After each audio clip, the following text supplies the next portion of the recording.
Hello, Ms. Austin Fitz. I'm sorry about the little delay, but we're gonna. No. That was fascinating. Is there any chance you're gonna do a translation? I think we can do that. Yeah, we have a good friend who is making abstracts of most of our sessions, and he gives it English subtitles. That helps. Oh, fantastic. Okay. Okay, let me give you this is a brief introduction. You were an assistant secretary of housing and urban development in the Bush administration. You're also a former investment banker. You've done lots and lots of other things. Do you want to tell us a little bit more about yourself? So if you go to Solari, my website is solari.com, which is the Solari report. If you go under About Us and just click down under my name, you can get a full detail with, just about everything. I'm arguably one of the most over-investigated people you will ever meet in your life. So I'm a great believer in transparency. So my way of dealing with many government investigations was to simply just put everything up on the internet. But that's it. I'm basically an investment banker. I'm interested in money. I became assistant secretary of housing and then started an investment bank in Washington. And the company was interested in using internet technology to help decentralize wealth creation.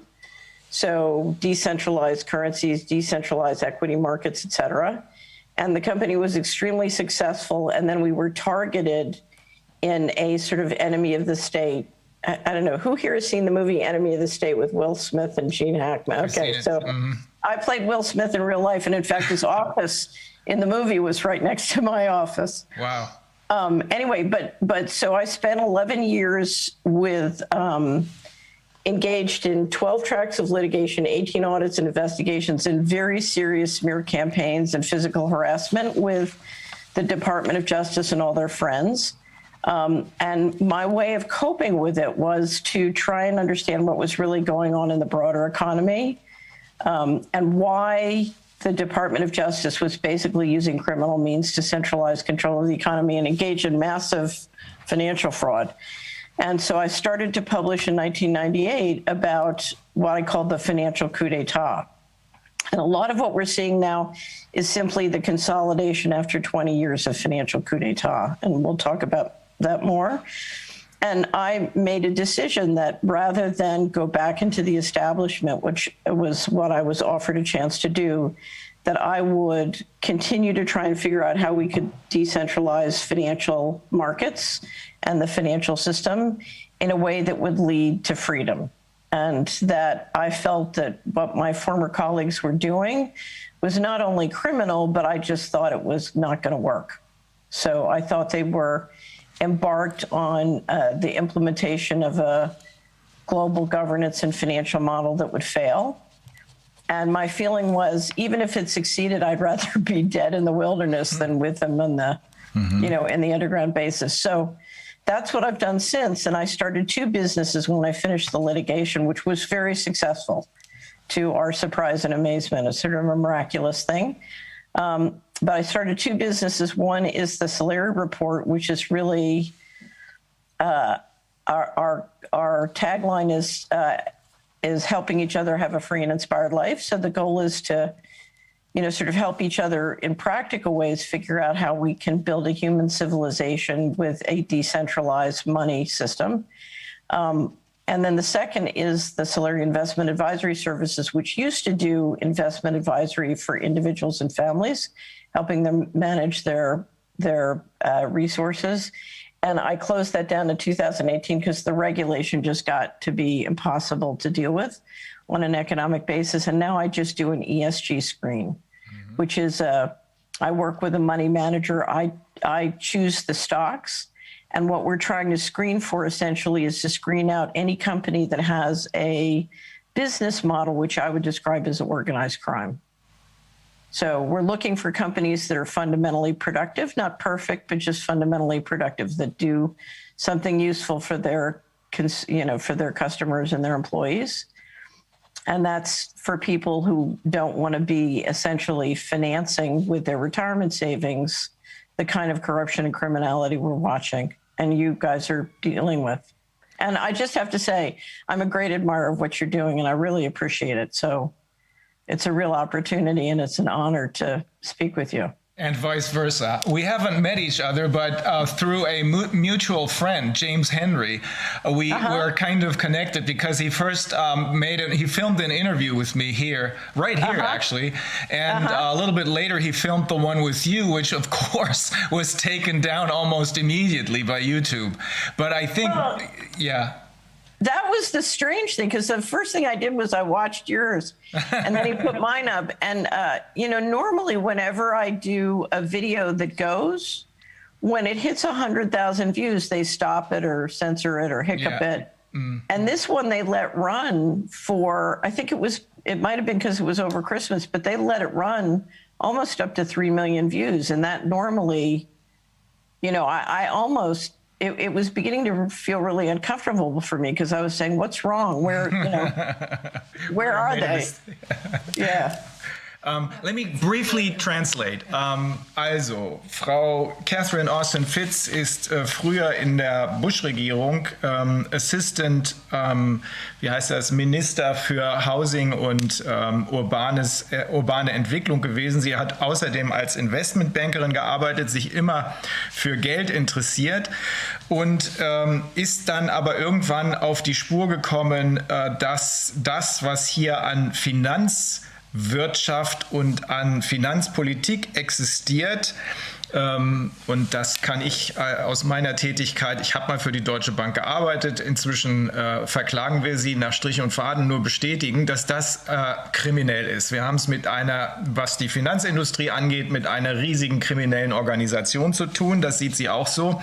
Und sie hat auf ihrem Solaris Report, sucht sie und hilft sie Anlegern bei der Suche für ein Investment in Unternehmen, die nicht kriminell sind, sondern die produktiv sind, nicht notwendigerweise nur im Sinne von finanziell, sondern auch in anderer Hinsicht, weil es darum geht, den Menschen dabei zu helfen, ein freies und inspiriertes Leben zu führen. Sie sagt außerdem, dass sie einer der meist untersuchten Menschen ist im Sinne von Geheimdienstuntersuchungen. Es hat wohl Dutzende von Rechtsstreiten gegeben. Sie weist auf den Film Enemy of the State hin. Ich weiß nicht, wie der auf Deutsch heißt, aber ich glaube, vielleicht hieß er genauso. Und da sieht sie sich als die Figur des Will Smith, der damals in dem Film beobachtet wurde von allen Seiten gleichzeitig. Aber sie hat es alles überstanden und ist jetzt dabei, mit ihren Videos sozusagen die Welt zu erobern. Die werden zwar auch alle regelmäßig runtergenommen, aber eins davon, das Wichtigste von Planet Lockdown, so heißt das, von James Henry, der auch hier mal ein Interview mit mir gemacht hat, das ist erstaunlicherweise, sagt sie, so lange gelaufen, bis das mehrere Millionen Male gesehen worden ist. Ich glaube, haben wir das nicht auch bei uns? Über dein Video gesagt. Das kann auch sein. Das hat sie gerade über dein Video gesagt. Wir haben das auch, dieses Video, das ist auch, glaube ich, sehr schnell auf sehr, sehr hohen Klickzahlen gewesen. Ja. Dann ist es runtergegangen. Wir hatten es nochmal verlinkt dann auf 2020 News. Da ist es auch zu finden. Okay. Ich erinnere mich gerade im Moment nicht, wie der aber wenn man nachguckt, Beitrag findet man es, und ich glaube auch bei mir auf dem Telegram hat das Corwin auch installiert. So we still have that video, and of course all of our viewers are going to view it again. So did you know it's been translated into German? I know there is a German version. I mean, it's the original version with German subtitles. I know we have it, yes. Okay. I just wanted to mention one thing.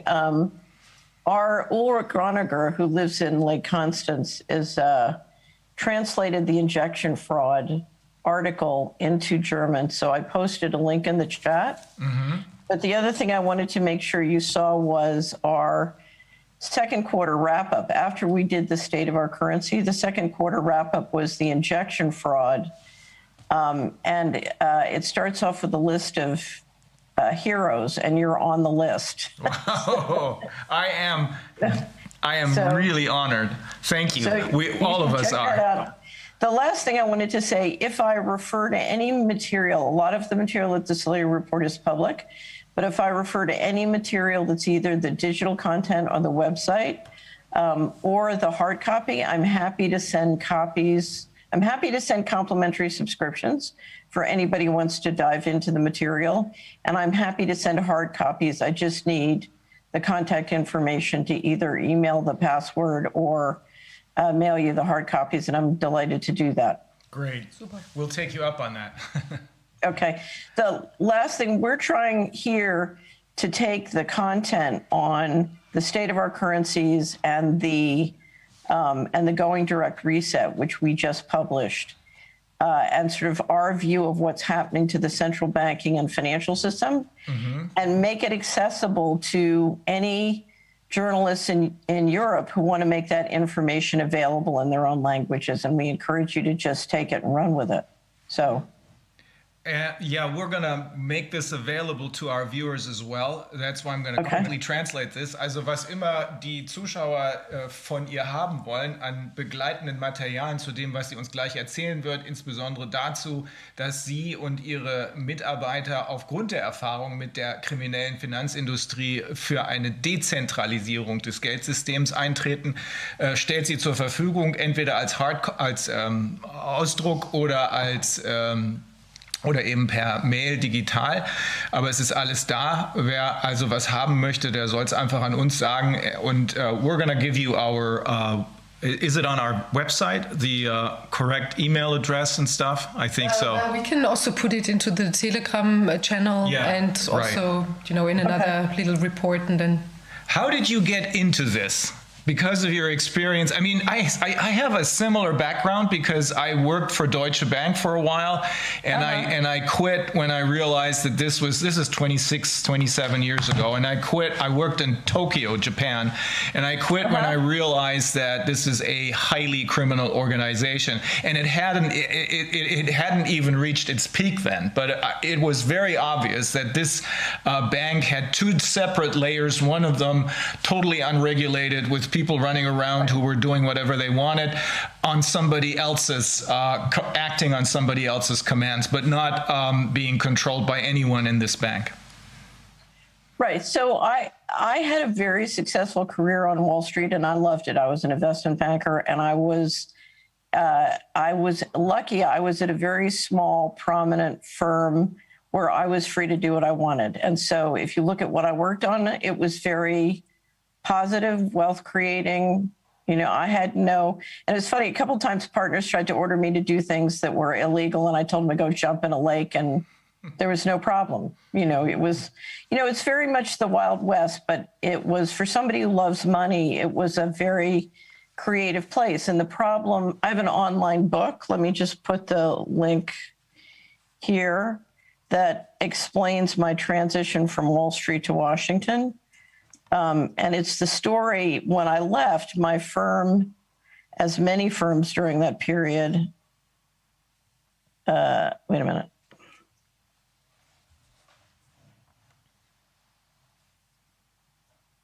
See if that works. Did I do that right?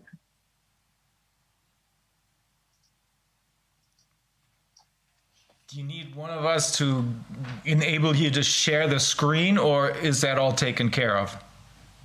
So I think, yeah, I think I can share the screen. Okay. Let's see. Yep. Okay, so in 2006, when I settled the litigation, I wrote an online book to basically explain what happened. And what I do is I describe being a partner at Dillon Read and the transition to Washington. And part of the reason, and so this is at dillonread.co.com, it's in English, Spanish, and French. I have not had it translated to German, although if there's interest, I can. So yeah. Particularly if you have a German translator is looking for work, it would be a wonderful thing to do, because basically what it explains is the financial model that's been operating in the United States and the beginning of the financial coup. Okay, this is just a picture of the thing I sent you, the injection fraud. So let me get out of screen sharing for a second. Okay, wait a minute. There we go. Okay, so what happened to me was I was instructed when I went into the Bush administration to clean up a scandal. And that scandal was essentially what you're describing, and I describe in the Dylan Reed story, which is you had an overt economy, and then you had a hidden system of finance and covert economy. And what has been happening for the last couple decades as the financial coup has been going on is the covert has gotten bigger and bigger. And so various people working in the financial system, as the covert economy sort of interrupts and takes over, they decide for one reason or another to leave. And the challenge, of course, is that the financial system depends on the rule of law. So financial liquidity depends on the rule of law. And this is what I explained in the Dylan Reed story. And the successful countries and operations have been those who've been able to combine the financial liquidity that comes from a belief in the rule of law from the high margins from organized crime and financial fraud. So if I have $1 of profit and I run it through a publicly traded stock that's trading at a multiple of 20, I have a capital gains of 20. And if I combine that machinery with the high profits of organized crime, I'm the guy with the lowest cost of capital. I win in the global, economic war, so to speak. Anyway, it's all described there. And one of the reasons I did it was because I discovered the world was full of brilliant, talented, capable people who had absolutely no interest in the financial system. And so they weren't seeing what was happening politically. Because right now, for example, on the pandemic, what you see, and I'll use the United States as an example, Europe is similar, although different. The companies on Main Street are being declared non-essential, and then companies that are publicly traded and owned by the guys in New York are allowed to stay open, and all the cash flows are being consolidated into those companies, which holds up the stock market. Now, it's the capital gains on the stock market and related real estate that generate the political contributions that go back overtly and probably covertly to the politicians. And that is what finances the campaigns, or helps to finance the campaigns. So you have this kickback machine that's operating, and that's part of what we're dealing with. Ja, also ich hatte eben gesagt, dass ich ja mal für die Deutsche Bank gearbeitet habe. Ich bin nach wie vor davon überzeugt, dass es da eine Menge gute Leute gibt. Auch darauf weist auch sie gerade hin. Da draußen laufen eine Menge geniale Leute rum, die nur eben die Augen zu haben und nicht so richtig wahrnehmen, was wirklich los ist. Ich habe bei der Deutschen Bank gesehen, das haben mir inzwischen andere bestätigt, dass es da zwei unterschiedliche Layer gibt, nämlich eins, was nach außen den Anschein erweckt, als sei das die Bank, und darunter laufen ein paar Leute rum, die vollkommen unreguliert auf ganz andere Kommandos hören und auch teilweise unlimited Spending, unlimitierte Geldausgabemöglichkeiten haben. Und genau das, sagt sie, ist ihre Erfahrung bei der Bush-Administration gewesen. Sie sollte da einen Skandal aufklären, und bei der Aufklärung dieses Skandals hat sie festgestellt, dass es einmal die normale Wirtschaft gibt, die Overt Economy, und dann gibt es darunter noch die kriminelle Economy, die immer größer geworden ist über die letzten Jahre, die davon lebt, wie Organized Crime zu verhalten oder jedenfalls sehr eng damit zusammenzuarbeiten,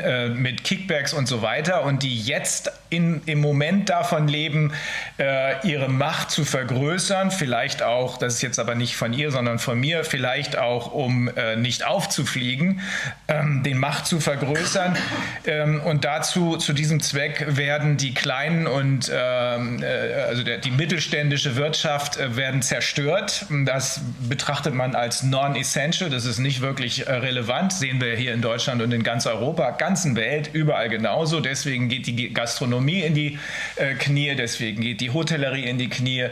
Dieser ganze Bereich der kleinen und mittelständischen Unternehmer, während auf der anderen Seite die großen Konzerne, die selbsternannten Konzerneliten, die an der Wall Street gehandelt werden, immer mehr Geld kriegen und immer besser zurechtkommen. Okay. Okay, so before we go further, can I understand who's listening who's on the call, and make sure I understand what they want to hear?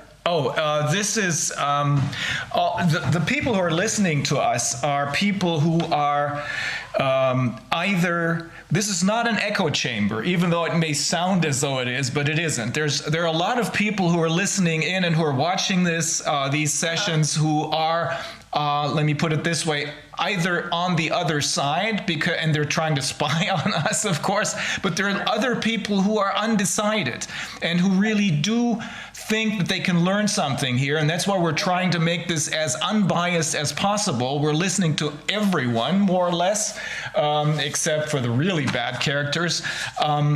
And we're trying to give people a complete picture of what's going on. We started this whole thing because all four of us are attorneys, and we're being advised by a group of scientists, including Dr. Wolfgang Wodarg, who's also listening here. He's the one who more or less single-handedly stopped the last pandemic, the swine flu pandemic, because he was then in a position of power. He unmasked the guys who are now the same people who are running the show again, Drosten, Fauci, etc. He unmasked them because he was in a position of power 12 years ago. He was still a member of the German parliament, and he was also a member of the Council of Europe. So Wolfgang, I just have to say thank you.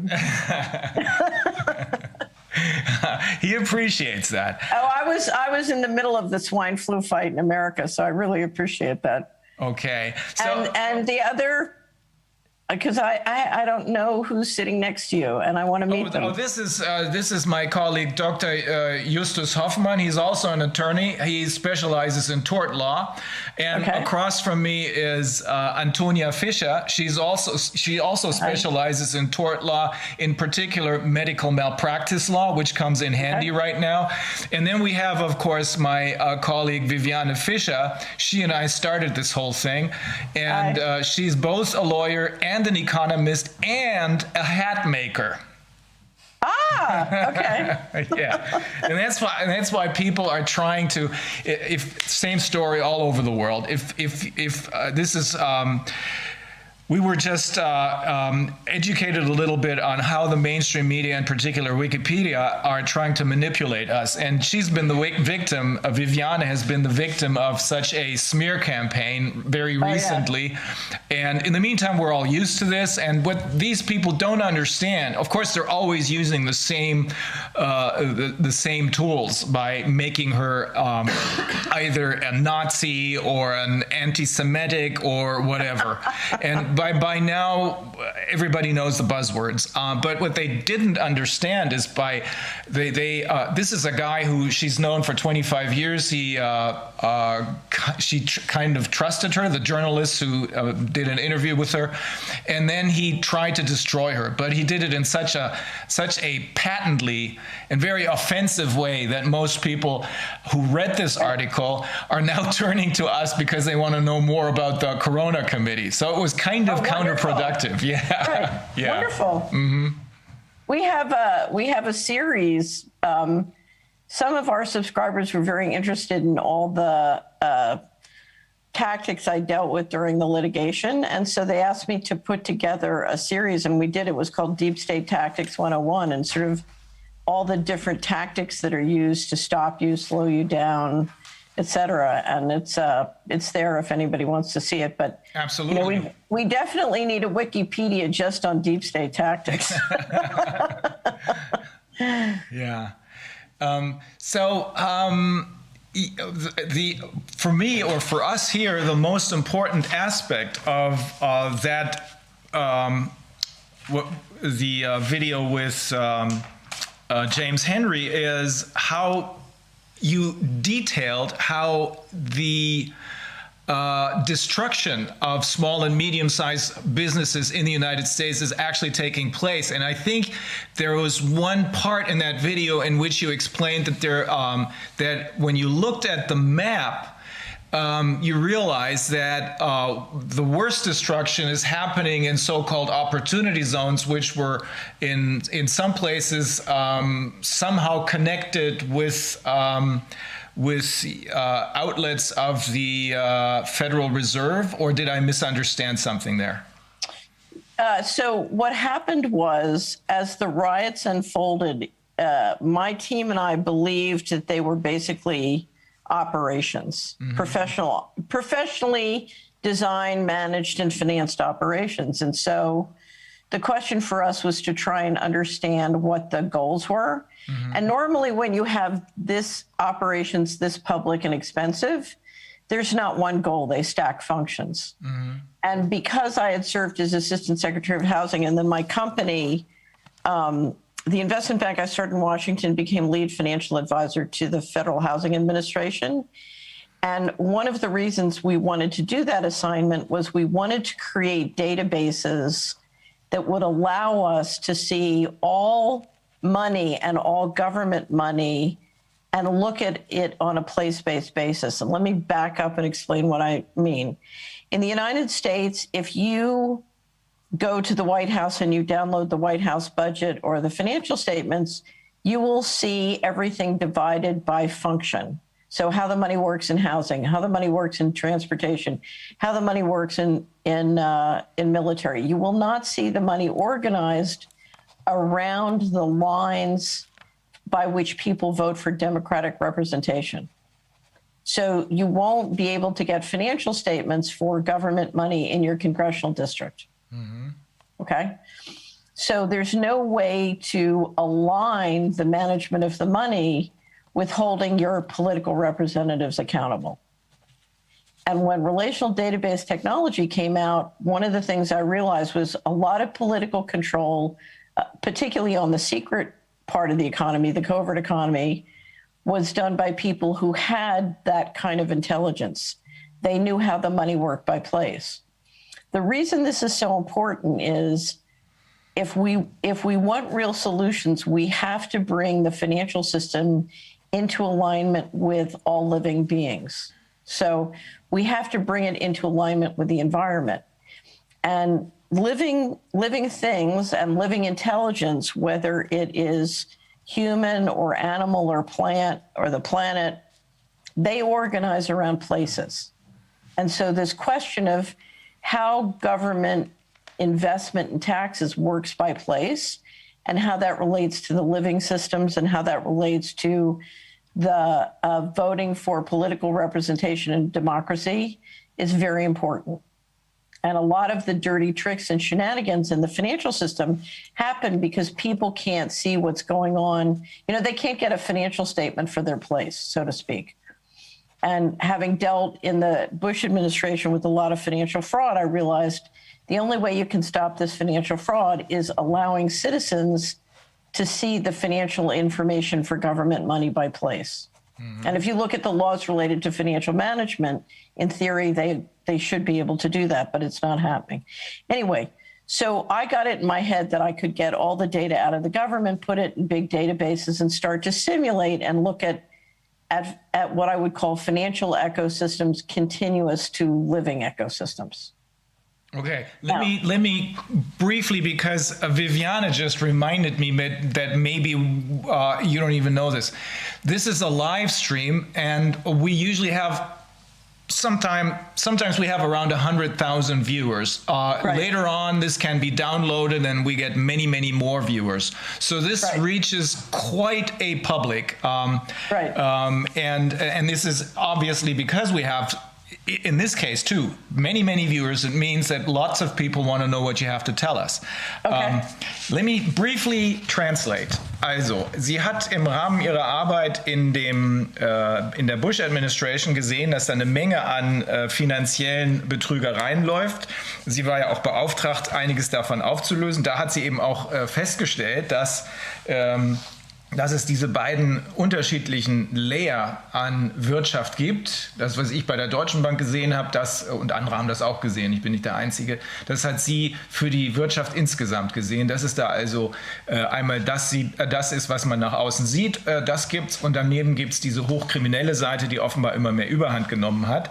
Und sie weist darauf hin, dass sie damals, als sie da anfing, nicht wusste, was sie dann gelernt hat, nämlich dass dass die Verteilung des Geldes nach Funktionen abrufbar und nachsehbar ist. Also zum Beispiel, wie viel Geld im Kongress, wie viel Geld geht in Gesundheit, wie viel Geld in Housing, wie viel geht in Transportation und so weiter rein. Aber man erkennt nicht, wie viel Geld im jeweiligen Kongressdistrikt ist. Für was? Das kann man jedenfalls nach dem derzeitigen System, vielleicht hat sich es inzwischen geändert, nicht erkennen. Bringt uns zurück, Wolfgang, zu deiner Idee, wir müssen in den Regionen unterwegs sein und da Transparenz schaffen und da politische Zusammenarbeit schaffen.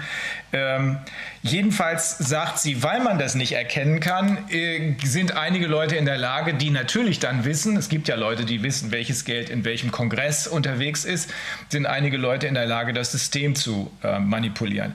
I just explained how you found out that the difficulties that people have with understanding how money is being used in their individual congressional district opens up the gates for lots of dirty tricks and financial fraud.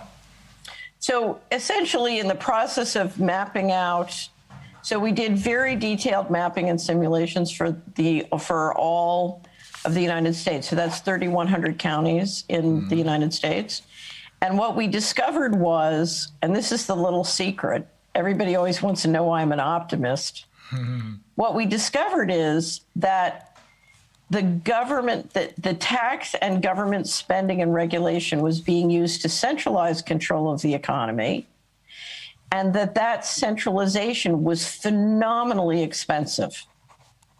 And we see the expense and the harm being done to the environment. We see the expense being done and the harm to people, many different kinds of harms. But the little known secret is, in theory, if you could simply optimize the financial system in alignment with living systems, the wealth creation is mind-boggling.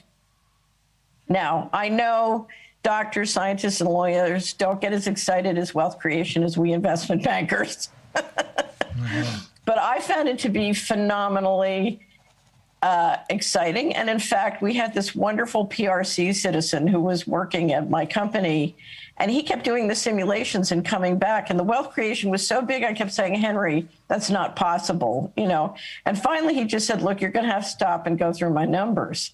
And that's when I realized what was really going on. And the price, I have a saying, crime that pays is crime that stays. Mm-hmm.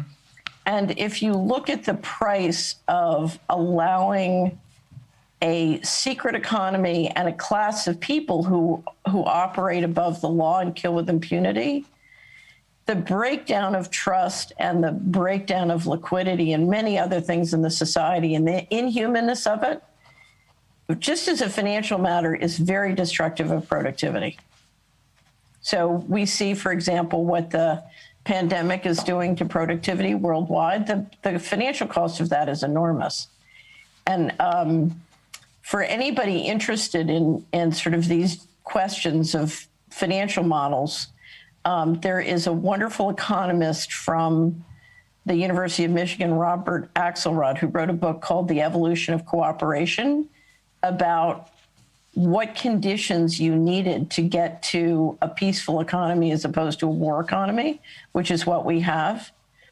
And that's very much at the root and the heart of this. Anyway, in the process of mapping out how the money worked in terms of central control, I was able to observe a lot of patterns related to what I call vulture capitalism or disaster capitalism in and around the real estate.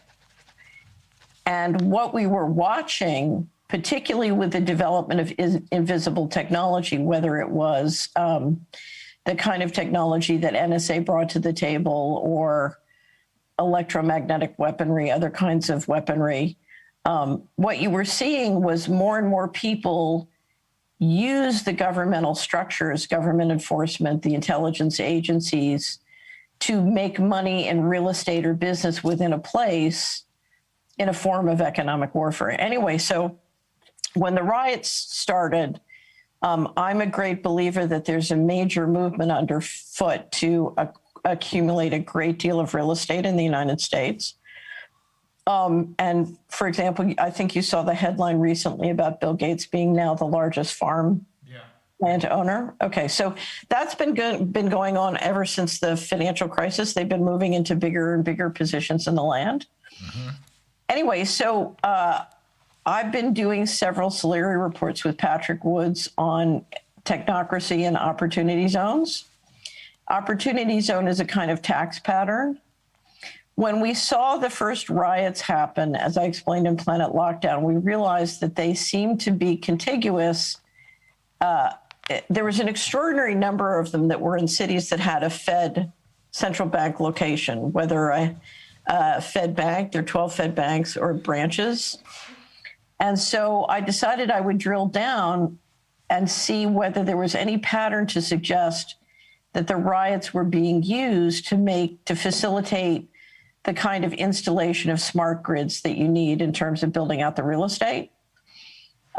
So if you're going to go to an all digital financial system, so central bank digital currencies, you're going to want to build out, quote unquote, the smart grid. And so the question is, how do you convert the real estate and the community infrastructure to do that? Anyway, so we have been looking at that with Patrick and some of our other allies when we realized that the riots were clearly happening in many of the Fed cities. We decided to take a look at the riots contiguous to the opportunity zones. And we started with Minneapolis. We've only done 4. This is just a question of resources. We've only done 4. And the first one was Minneapolis. A wonderful group in Minneapolis put up the list. There were 715, I think, buildings burned. And they put up the list of those buildings, and we mapped them and realized they were right across this major street that goes across the middle of Minneapolis, right at the base of the opportunity zone.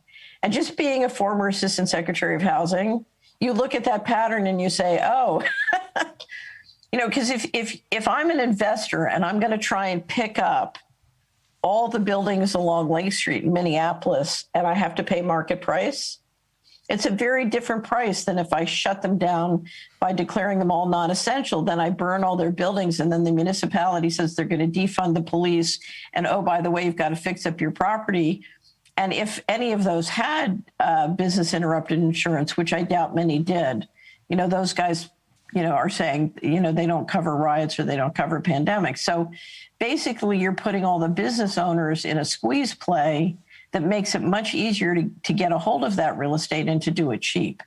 Now, there are people who've been writing for decades about disaster capitalism, so these patterns are known. But we then proceeded to do 3 other cities and basically looking at the opportunity zones and the patterns of the riots. It clearly looks to me like a real estate acquisition plan. Now, to prove that in a court of law, you need a lot more research, and we need a lot more information from the ground.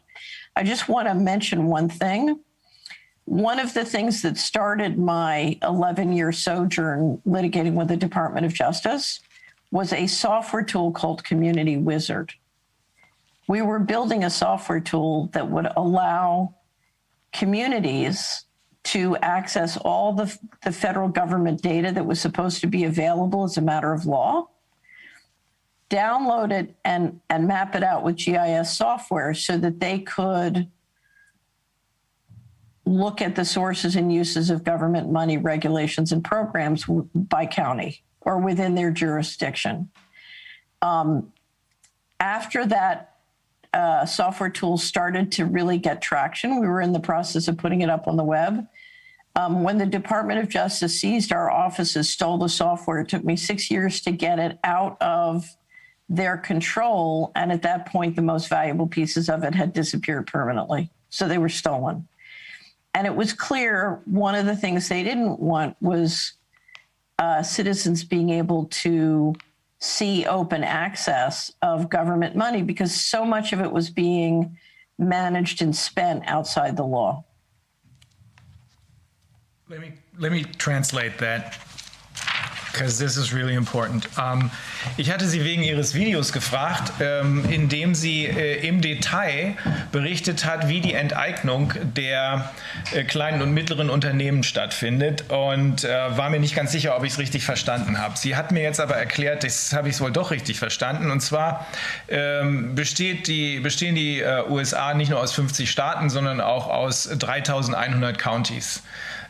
Ich glaube, Kalifornien alleine hat 35 Counties, das sind immer größere Gemeinden, und Kalifornien ist ungefähr 1,5 Mal so groß wie Deutschland. Sie hat dabei festgestellt, dass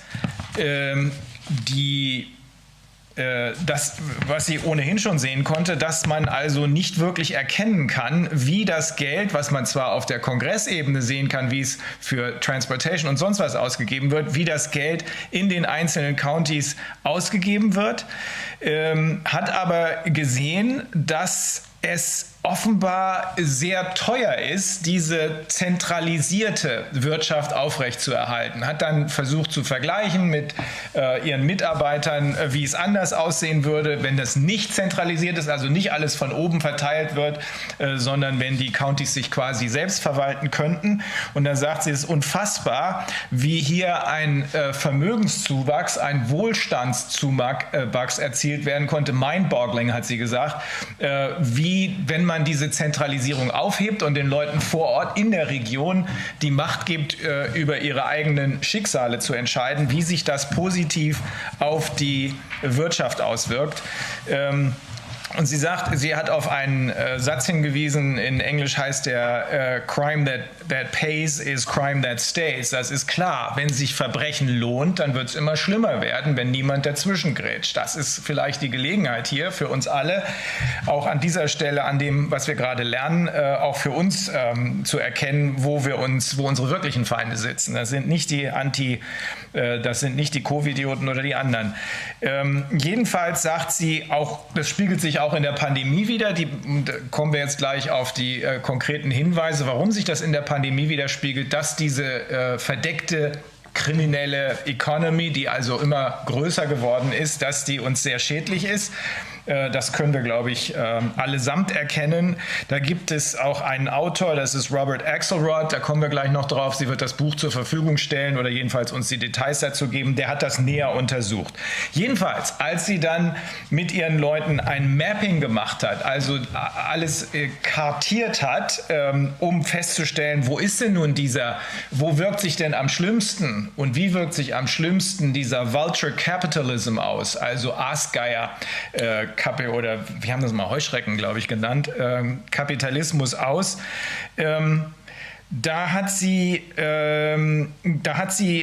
ist ihr aufgefallen, dass es diese berühmten Opportunity Zones gibt. Das sind Zonen, in die superreiche Leute ihr Geld investieren können, angeblich um den benachteiligten Regionen zu helfen. Und wenn sie da investieren, müssen sie keine Steuern zahlen. Großer Vorteil. Und ihr fiel dann auf, dass die größten Zerstörungen, weil sie hat ja was mit Housing und Urban Development zu tun, also sie kennt sich aus mit Wohnungsbau. Die größten Zerstörungen in der Nähe von den Filialen der Fed waren, und zwar in diesen Opportunity Zones. Und was da passiert ist offenbar Folgendes. Die kleinen und mittleren Unternehmer, die vernünftig gewirtschaftet hatten und irgendwelche Gastronomie oder Hotels oder sonst was aufgebaut hatten oder andere Einzelhandelsgeschäfte aufgebaut hatten, die waren attraktiv, und die waren auch deshalb attraktiv, weil da, wo der Wohlstand hochgeht, durch diese Arbeit natürlich auch der Real Estate, also die Grundstücke wertvoller werden. Da wollten die Reichen ran.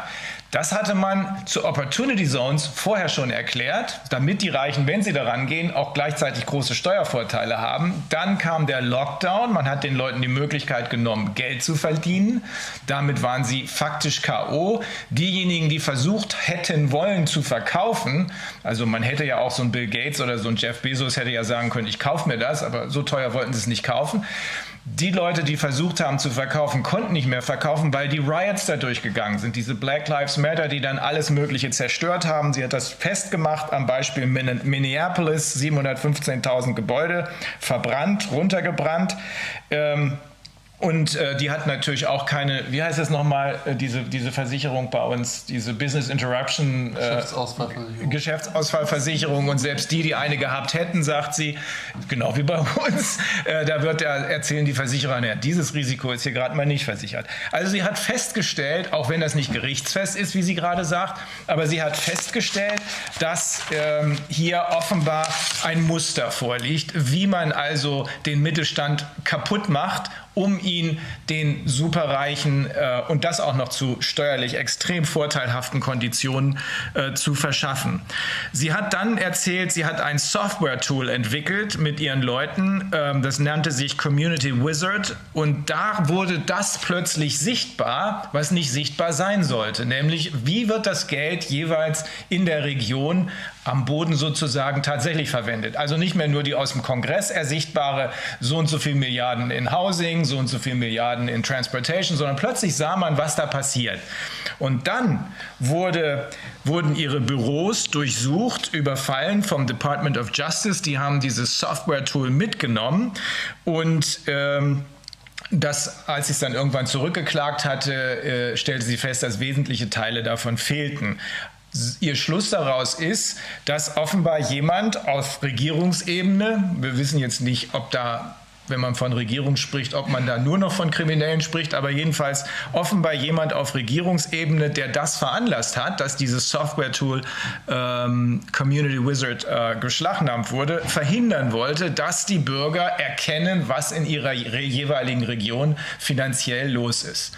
Okay, ja? Die Zahl der Häuser, die da runtergegangen sind, kann nicht 750.000 sein. Nein, 715. 715 auf der einen Straße. Okay, genau. 715 buildings. Okay, I just explained what happened to your Community Wizard software tool. So that people, obviously someone in government, and we don't really know, is it government or is it a criminal organization that we're talking about? I can describe that because it's multi-layered. But I just thought I would, on my screen share, I put a link so that everybody can go get these maps. But I'll do a screen share so you can see one of them. And again, this is very preliminary. We just this was a quickie and we didn't have perfect data. Mm-hmm. But if you look at, these are all public, you can go get them. But you can see, here's the maps for Minneapolis. Yeah. And I put some other links in there too. What you can see, here's Minneapolis, and let's see where the Fed bank is on here. You have a highly political Fed bank president in Minneapolis. Oh, here's this little green dot is the Fed right on the river. And then this is Lake Street, which is the area we look closely at. Mm-hmm. And so many of the buildings burnt down were in a very symmetrical pattern. And it's very rare that you see that kind of symmetrical pattern when you don't have a plan. Mm-hmm. And to me, it's inconceivable you have a plan, because if you look at the amount of surveillance that's happening in the United States, if this large a group of people cross state lines, which makes it a federal crime, all with smartphones, and then burn down 700 buildings in a very neat pattern, and the feds do nothing, that's quite an extraordinary operation. Mm-hmm. I've written a great deal about the narcotics trafficking in the United States, and the multiple personality disorder we have to embrace in the United States is that we spend $1 trillion a year for the most amazing military, and not a speck can cross the border without the military being free to be able to stop them. But apparently we're incapable of stopping, several $100 billion of cocaine and marijuana floating around in and across all the borders. It's quite a miracle. So. Yeah. But has there been already acquisition of these houses? And do you know who bought them? So you mean in Minneapolis? Yeah. I can't tell you, because this is just underway now. Mm-hmm. So my guess is most of that real estate is in the process of transitioning. Mm-hmm. What the important thing is to put the independent producers who owned some or all of it in a position where they're forced to sell or it's attractive to sell. Mm-hmm. That's what you're trying to do. But I have no data and haven't looked deeper. And I think one of the reasons we published this is we wanted to say to everybody in each local area, you need to drill down and look at what's really happening with the real estate. Okay. Because there's no way a federal or state government should allow this to happen. Ja. This is completely outside the law. Also, lass uns kurz übersetzen.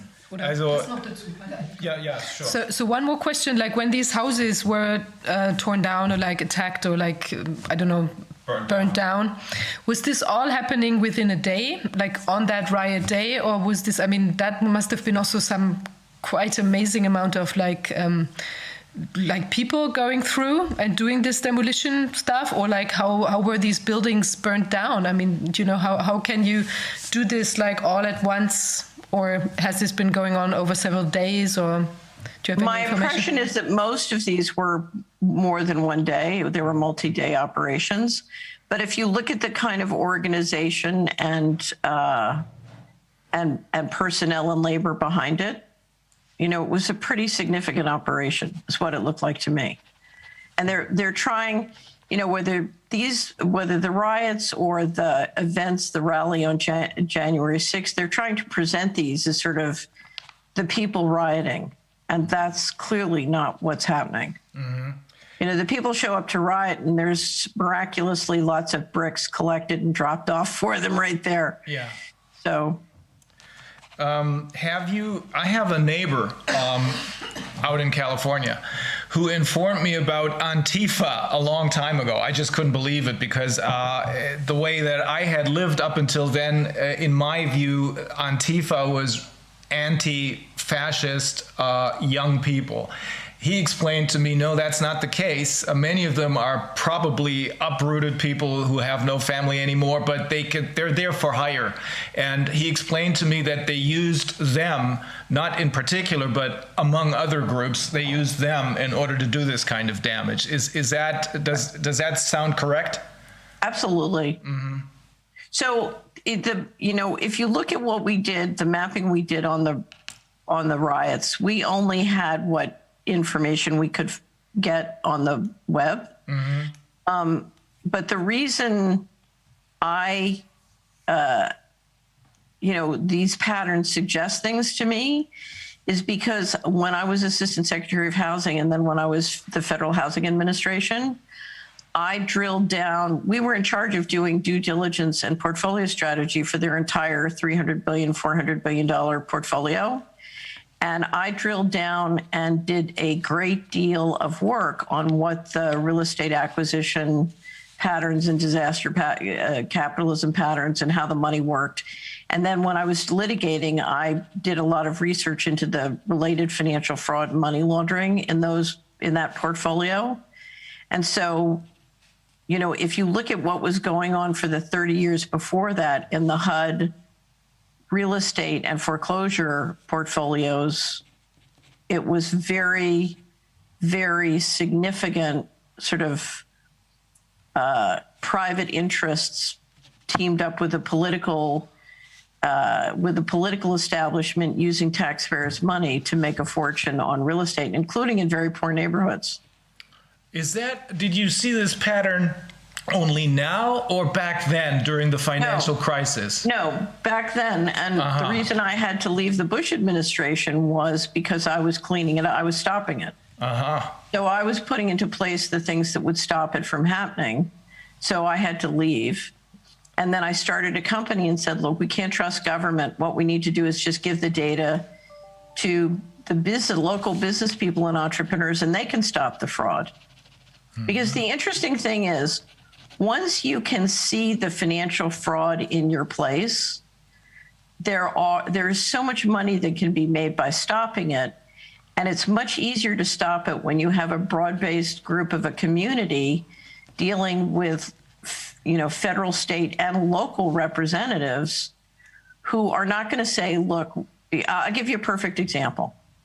In most neighborhoods in American counties, you can find many examples where people are unemployed but are perfectly capable of doing a job that they would love to do for $25 per hour plus health care.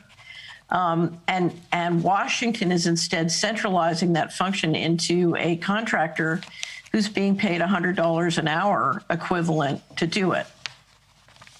And a political representative can't say, oh, we'd rather pay 4 times as much to do that function because the contractor is publicly traded and get a big pop in the stock market and we get our campaign contributions from that.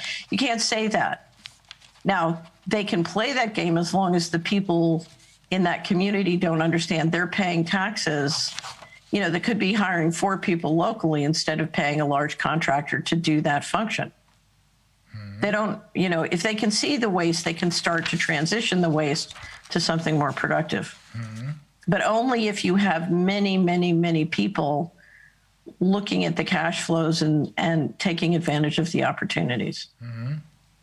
Okay. So my theory was transparency could help us move or shift directions in a very positive way. That's why we were building Community Wizard. Yeah, that makes a lot of sense. Let me quickly translate again. Also, Frau Ausschuss sagt, es ist schon komisch und auffällig, dass kriminelle Aktivitäten kaum oder nicht sichtbar, nicht spürbar verfolgt werden. Sie sagt, auf der einen Seite leisten wir uns ein Militär für, was heißt das, Billionen, das heißt dann wirklich Trillions of Dollars, das sind Billionen Dollar. Auf der anderen Seite sind wir nicht in der Lage, den Narcotics Traffic, also das Verschieben, den Drogenhandel zu unterbinden. Der läuft für mehrere 100 Millionen oder Milliarden Dollar ungestört. Da sind offenbar Leute unterwegs, deren Geschäfte nicht gestört werden sollen. Deswegen hat man zwar auf der einen Seite das extrem teure Militär, aber auf der anderen Seite nicht die Möglichkeit, gegen Dinge, die eigentlich sichtbar sind, in jeder Stadt sichtbar sind. Die Amerikaner haben eine wirkliche Drogenkrise, gerade jetzt auch wieder, zeitweise jetzt auch verursacht durch die Pharmaindustrie, die da also Schmerzmittel verschreibt ohne Ende. Es geht jeden Tag durch die Nachrichten.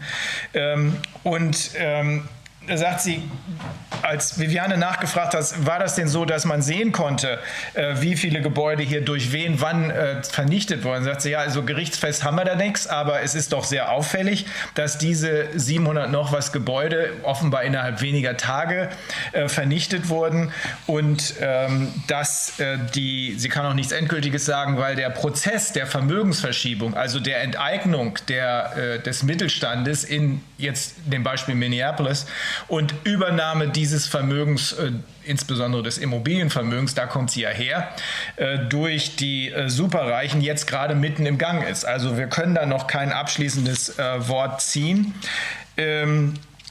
Sie hat außerdem festgestellt, durch die anschließende gerichtliche Auseinandersetzung, die sie hatte, dass hier eine massive Vermischung, ungute Vermischung zwischen privaten Vermögensinteressen und der Politik im Rahmen dieser Finanzcrime-Geschichte stattfindet. Sie hat es an einem Beispiel festgemacht. Sie sagt, guck mal hier, wir haben eine Menge Gegenden in den USA, wo sehr viele Arbeitslose sind, die aber gerne arbeiten würden für, sagen wir, $25 die Stunde plus Healthcare, also Gesundheitsfürsorge. Trotzdem passiert das in vielen Fällen nicht, sondern es werden große Konzerne eingesetzt, die für viel mehr Geld, nämlich für $100 die Stunde, den gleichen Job machen, beispielsweise Häuser bauen oder so.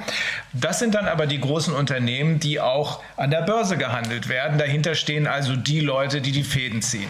Das ist das Beispiel, was sie eben gebracht hat. Sie sagt, das ist ja der Grund dafür, dass sie versucht hat, mit diesem Community Wizard Tool Transparenz reinzubringen, damit die Menschen erkennen, was los ist. Okay, so we got to that point. I explained, I just translated your example with people who are willing to work for 25 hours, $25 an hour plus healthcare, but who are not being hired, rather large contractors who are publicly traded on Wall Street. They get the job for $100 an hour. Ich habe noch eine Frage zu diese Fed, von der Sie. So I was wondering, this Fed, when you made this connection to that, there's a Fed in this specific town or like city. Does this mean like the Federal Reserve? Is this like so it's like the bank? Yes. It's not like a military, like nicht die Bundespolizei, sondern the Fed. So why do you think that would be? Because that's kind of kind of strange. I mean, the Fed is basically organized like it's made up by a set of privately owned banks, and so this is like. Do you think that specific branch of the Fed is then maybe involved or like trying to, or is this like just do you find this is significant that especially in those cities that has taken place, this destruction, like more than in other places? So I believe that everything that is happening right now, the reason you and I are meeting today is because we are part of something called the Going Direct Reset. Mm-hmm. And the Going Direct Reset was a plan prepared at BlackRock by a group of central bankers and was presented for voting to the G7 central bankers on August 22nd, 2019. I just put a link. We just published a big presentation by John Titus on the Going Direct Reset. I believe, people talk about Klaus Schwab and the Great Reset. That's just a distraction.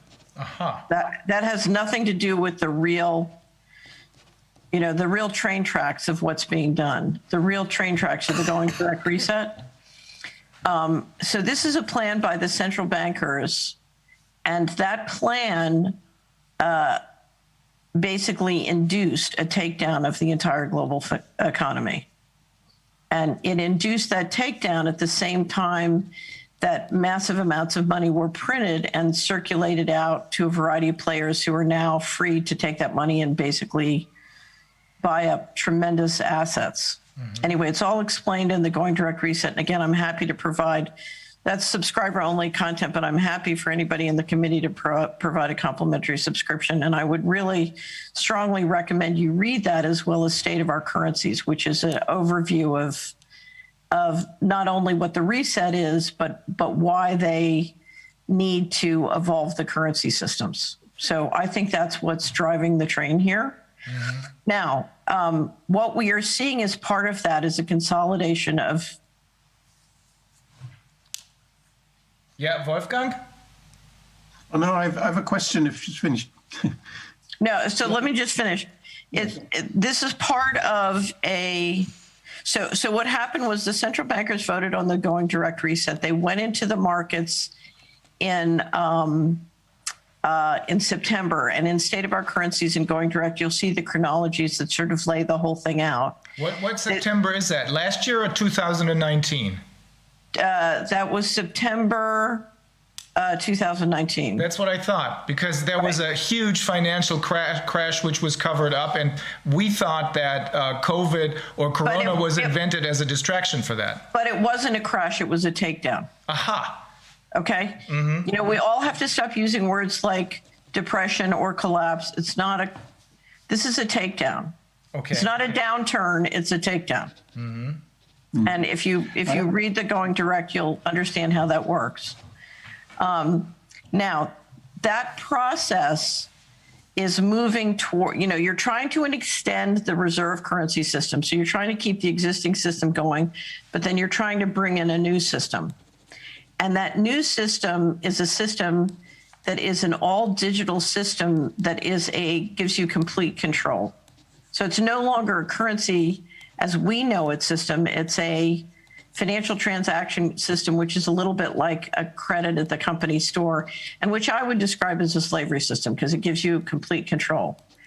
And there are two issues here. One is the financial transactions, but the other is the digital data, because in a digital system, the data about money is worth more than money. And so you have to look at this on two tracks, both the intelligence data track and then the money track. Now, what they're trying to do is very ambitious, and a lot of this is being prototyped, like the cryptos are being prototyped, but it all depends on an all-electrical grid. It's one of the reasons they want to get off gas and oil, because the control system requires an all-electrical system. And my guess is if there is a reason why the riots are happening in the Fed cities, it's because the first logical place to build out that grid is in the Fed cities. It could also be because of a variety of those things related to this. That's where the most upside opportunity is. But My guess is it's because if you go to an all crypto system, making sure you have the smart grid in the Fed locations is very, very important. So I think we observe now that the German finance minister, that he started when the beginning of the crisis, he started expending lots of money to many people who were following the whole plan. So there was a lot of money for science, but only for those scientists who tried to say what the government wants to hear. And there was lots of money given to the hospitals who were emptying their beds for future COVID-19 cases. So there was a lot of money mobilized and given to the doctors who were testing. They got 15 euros for one cotton wool test, and so lots of money was suddenly spent. I had the impression that money was just printed to bribe all those people who were just saying yes to what is happening. And and so they just print the money. They don't care. They just print, and they can bribe everyone, and they can, if someone is critical, just give them money. Right. And they will stop being critical. Right. I think this happens even with NGOs. This is happening with all people showing up and saying, I could be critical. If you pay me if you give me some money, I will stop. Right. So what you're doing, you have independent producers. I'm going to grossly oversimplify. You have people who can print money and people who can earn money. They can produce. Okay. What you're trying to do is bust these people so they're financially dependent, and then they need your printed money, and then they have to do what you say. Mm-hmm. Yeah. So and here's what's important to understand. If you understand the consolidation of the financial coup, you're watching the central bankers take control of the treasury departments. So they've had the sovereign governments issue more and more bonds, and the sovereign governments are now dependent on the central banks to buy the bonds. And now the central bankers are moving in and essentially putting their people in place to control the treasuries. And so you have central banks that are owned privately by private people who are invisible relatively, now taking control not just of the money creation, but of the governments that depend on the central bank to buy their bonds. Now, the big secret in all of this, and one of the reasons they're so aggressive right now, is if you understand how the system works, the reality is we don't need them. Yeah. We don't need them to create our money. Yeah. We don't need them to control our data. We don't need them to run our governments. We don't need any of that. Mm-hmm. Now, what has happened, and which is why it's so important, Wolfgang, what you brought up, for the last 30, 40 years, they have always been able to buy most of the dissenters or the independent efforts against them with money. In other words, they have, in the democracies, they have bought the population off again and again. They bought even Transparency International. Right. And the question, so just if you look at my journey over the last 30 years, whenever allies show up, my question is, okay, how are they going to buy that person away? What are they going to, and they do. No, they buy almost everybody away. And the problem is if you have an ally who's got 3 young children and is trying to, manage a household, and they come and they offer them, a couple $100,000 a year doing something for Harvard, off they go because they have a fiduciary obligation to their family. So these guys, that's why we did the deep state tactics. They're fabulous at buying almost everybody, and it's a very rare person that they can't buy. And one of the things they've done with all the money they print is to try and buy everyone into institutions and organizations that keep them busy and away from the real power lines. Yeah. The beauty of what's happened now is suddenly, I was in Basel for the World Freedom Alliance, and there was one wonderful member who said, friends are turning up everywhere. Because we've reached a point where I think you have a lot of intelligent thinking people who realized, wait a minute, some things are not a function of price. And if you look at what the destruction of human civilization and the destruction of all that's sacred or wise, you know, what these guys are doing is, you know, what we're selling down the river here is the future of human civilization. And, you know, and there are too many intelligent, educated people who know that that's a liquidation. That's not a business. Also Wolfgang hat, yeah. I think it's very encouraging what you just said, that we don't need them. We don't need them. And I think the most important thing is when I imagine, I have a dream, I may say it like this, when the people just take off the mask, when they just open their shops, when they just go on doing what they always did, those people would stand there with open mouth, wouldn't understand, they would no longer be important. We could just go on living as we did before. We have to change a lot of things. Yes. But we could do this in a democratic way, and if we have some time to do it, we have to change things. We have to hinder them to do such things happen again. So the decentralization of money, I think, is very important. Yes. The decentralization of health is very important. Yes. There are many things we can arrange in a regional perspective, and that. If you have it in a regional perspective, this is just important for democracy, because democracy only functions when there is transparency. Right. When you understand what's happening, when you can go to the one who makes a failure and say, hey, stop with this. This is my responsibility. It's our responsibility. Stop this. But this is not possible if the system is too big. Right. You don't understand. So let me bring up 3 points, because I agree with everything you just said, and you're at the heart of the matter. The first thing is, the good news is if you look at how the planet and the economy works, their system is destroying the economy, and there's plenty for everybody if we run things in a civilized way. So there's no reason why poverty is not necessary. No. So there are solutions. There are many different models and systems that can work, but they can't work without the rule of law, and they can't work if you put psychopaths in charge. Yeah. So, you know, I never want to have a conversation about, you know, socialism versus capitalism, because if you have good leadership in a place and you have a consensus on what model you want to use, there are thousands of models that'll work. So, that's right. But the third thing, and this is the unanswered question that I don't know, and this is our risk that we have to deal with. It is clear the people doing this are building a multiplanetary civilization. They've put fantastic amounts of money, I believe, into investing in space and an underground infrastructure to facilitate what they want to do in space.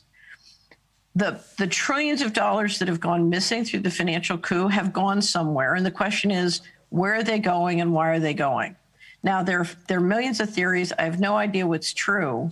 But the reality is our planet is run by physical force, and that physical force ultimately is driven by who controls in space.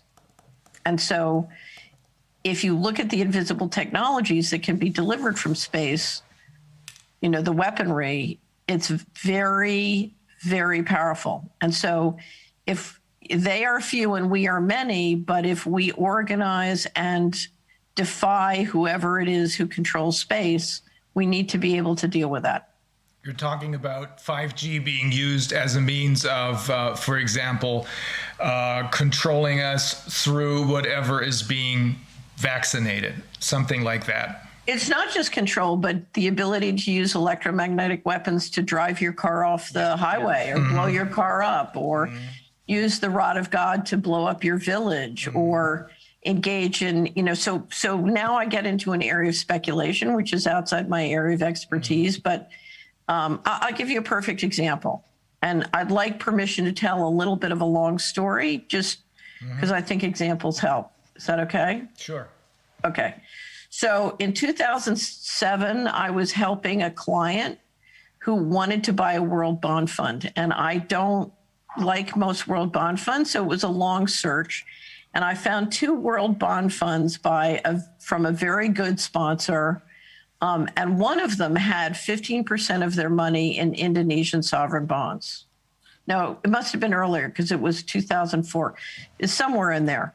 And you'll know soon when it was. Anyway, so we found this World Bond Fund, and he made a very large investment because he wanted to buy something and just put it away, get the yield, don't worry.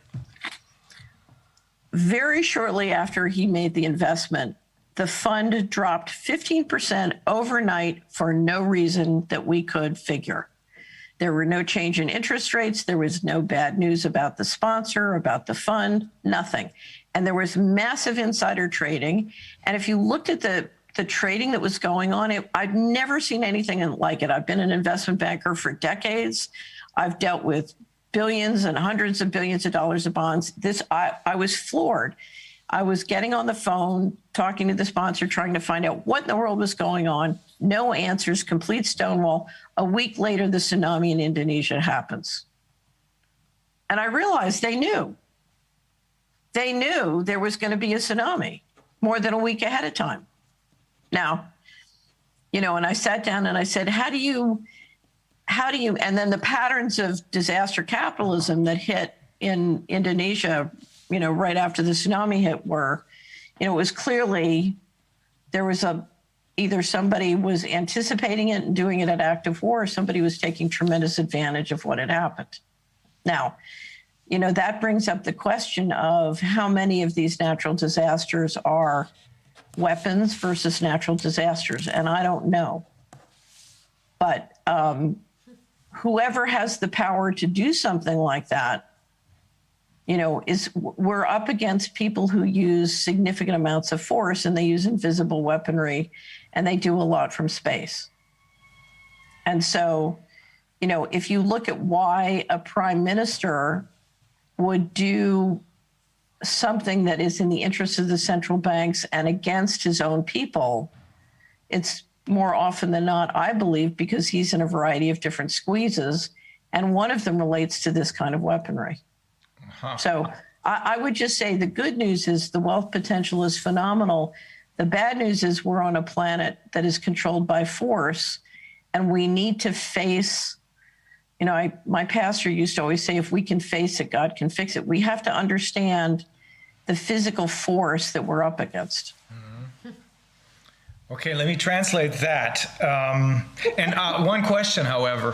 What do you think about the tsunami? I mean, there's two ways of explaining this. I mean, not the tsunami, but the tsunami. Do you think it was triggered by someone, or do you think there was insider trading because somebody had the means through whatever technology is up there in space to foresee this? It had to be one or the other. I've had people who tell me they can anticipate an earthquake. Mm-hmm. They can predict an earthquake, fairly far into the future.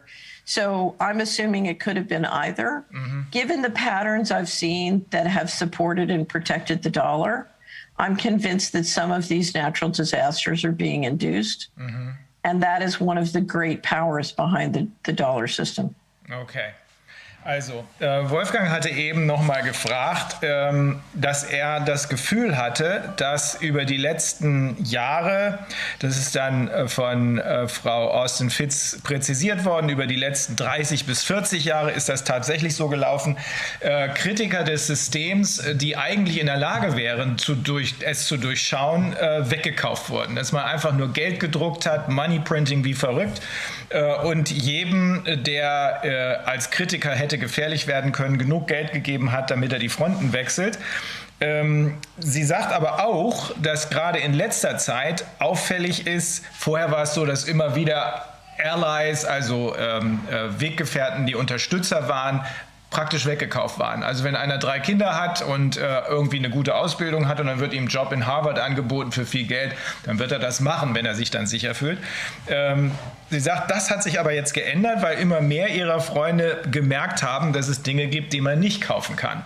Und das scheint jetzt diese Situation zu sein, in der wir uns befinden, zumindest nach ihrer Einschätzung, dass immer mehr Menschen merken, dass das, worum es wirklich geht, das Menschsein ist und dass die Dinge, die hier mit viel, viel Geld gekauft werden, eben teilweise nicht das ersetzen können, was ansonsten gekauft, was man eben nicht kaufen kann.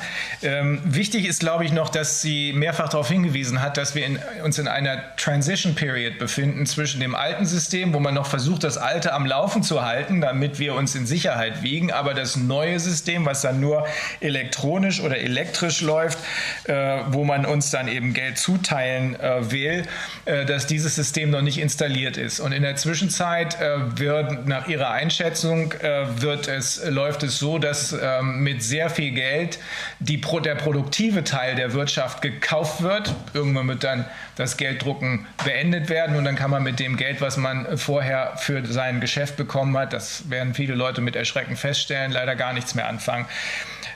Sie hat aber außerdem einen positiven Outlook, beziehungsweise erst hat sie noch ein Beispiel dafür genannt, einen positiven Outlook. Sie sagt, das System, was wir jetzt haben, das zerstört die Wirtschaft. Das System, was wir jetzt haben, brauchen wir aber auch gar nicht. Und wenn das klar ist, dass die Leute, die Geld drucken, um andere Leute aufzukaufen, völlig irrelevant sind, sondern im Gegenteil gefährlich sind für uns und für die Wirtschaft gefährlich sind. Wenn das klar ist, dann haben wir den ersten Schritt, um aus dieser Nummer rauszukommen. Auf der anderen Seite sagt sie aber auch, muss man sich darüber im Klaren sein, dass die Gegenseite über sehr viele Möglichkeiten wegen des vielen Geldes, was hier uns letzten Endes geklaut worden ist, Trillions of Dollars sind geklaut worden im Rahmen der Finanzkrise zum Beispiel, die sie als erstes betrachtet hat, mit diesem Geld ist irgendwas gemacht worden. Und sie sagt, da bestehen insbesondere Möglichkeiten über, wer den Weltraum beherrscht, der kann von oben mit irgendwelchen Technologien auch Dinge bewirken, zum Beispiel Erdbeben vorhersehen oder Erdbeben sogar verursachen. Sie sagt aber auch selber mehrfach, das ist jetzt Spekulation. Das ist aber ihr Gefühl und das, was sie gesehen hat in ihrer politischen Karriere, bestätigt sie darin. Also, um es nochmal zusammenzufassen, es ist so, dass immer mehr Leute merken, dass irgendwas nicht stimmt und immer mehr Leute merken, dass die Meinung, dass man mit Geld alles bezahlen kann, falsch ist, weil man eben das, was uns jetzt gerade fehlt, nicht mit Geld bezahlen kann. Wir müssen andererseits aufpassen, dass wir uns darüber im Klaren sind, dass die Gegenseite, die zwar nicht aus sehr vielen Leuten besteht, aber die über sehr viele Möglichkeiten verfügen, dass diese Gegenseite nicht unterschätzt werden darf. Trotzdem sagt sie, wenn wir, die wir ja die Mehrheit sind, vermutlich auch die Klügeren sind, wenn wir uns verbünden und gemeinsam an dieser Sache arbeiten, dann wird es klappen. So I gave them the positive outlook that you just ended with. On the one hand, it's more and more people are beginning to realize that money can't buy everything, in particular not what people really want. And on the other hand, we have to be aware of the fact that the other side is very powerful, that they have lots of means, in particular when they control space. And yeah. So let me bring up something this year. So in 2021, here's where one of the places that the rubber will meet the road, and that is taxes. Mm-hmm. Because we have private owners of the central banks taking over and running the government policies in a way that is not in our interest and is not in the interest of all living things. On the other hand, we're financing them. We're financing them with our retirement savings. We're financing, many of us where we bank are financing them, but we're definitely financing them with our taxes. Now, we cannot afford to pay taxes to finance a government that uses that money illegally and in ways that harm us. And so the place where the debate between central bankers that are very expensive and we don't need and us will occur in the tax system because they want the taxes, even though they're spending the money outside the laws of our democracies. And so as a legal matter, and this is really a legal matter, what are the vehicles by which citizens can organize to assert the equivalent of a citizen's arrest over the money? Because what's important for our tax money is that it is spent in accordance with the law, and it is spent in the ways that we as a democratic people have determined it should be spent. Mm-hmm. So how do we make sure that our tax dollar flows within the law and for the purposes that have been designated by us as a group of citizens under a democracy? Mm-hmm. So how do we return our tax proceeds to the rule of law? And to me, that's one of the most important legal questions that we face in 2021. Mm-hmm. To me, if we don't speak about legal questions, if we speak about money, why do they need taxes if they can print as much money as they want?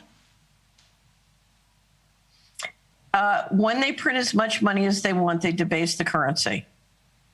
And the debasement of the currency can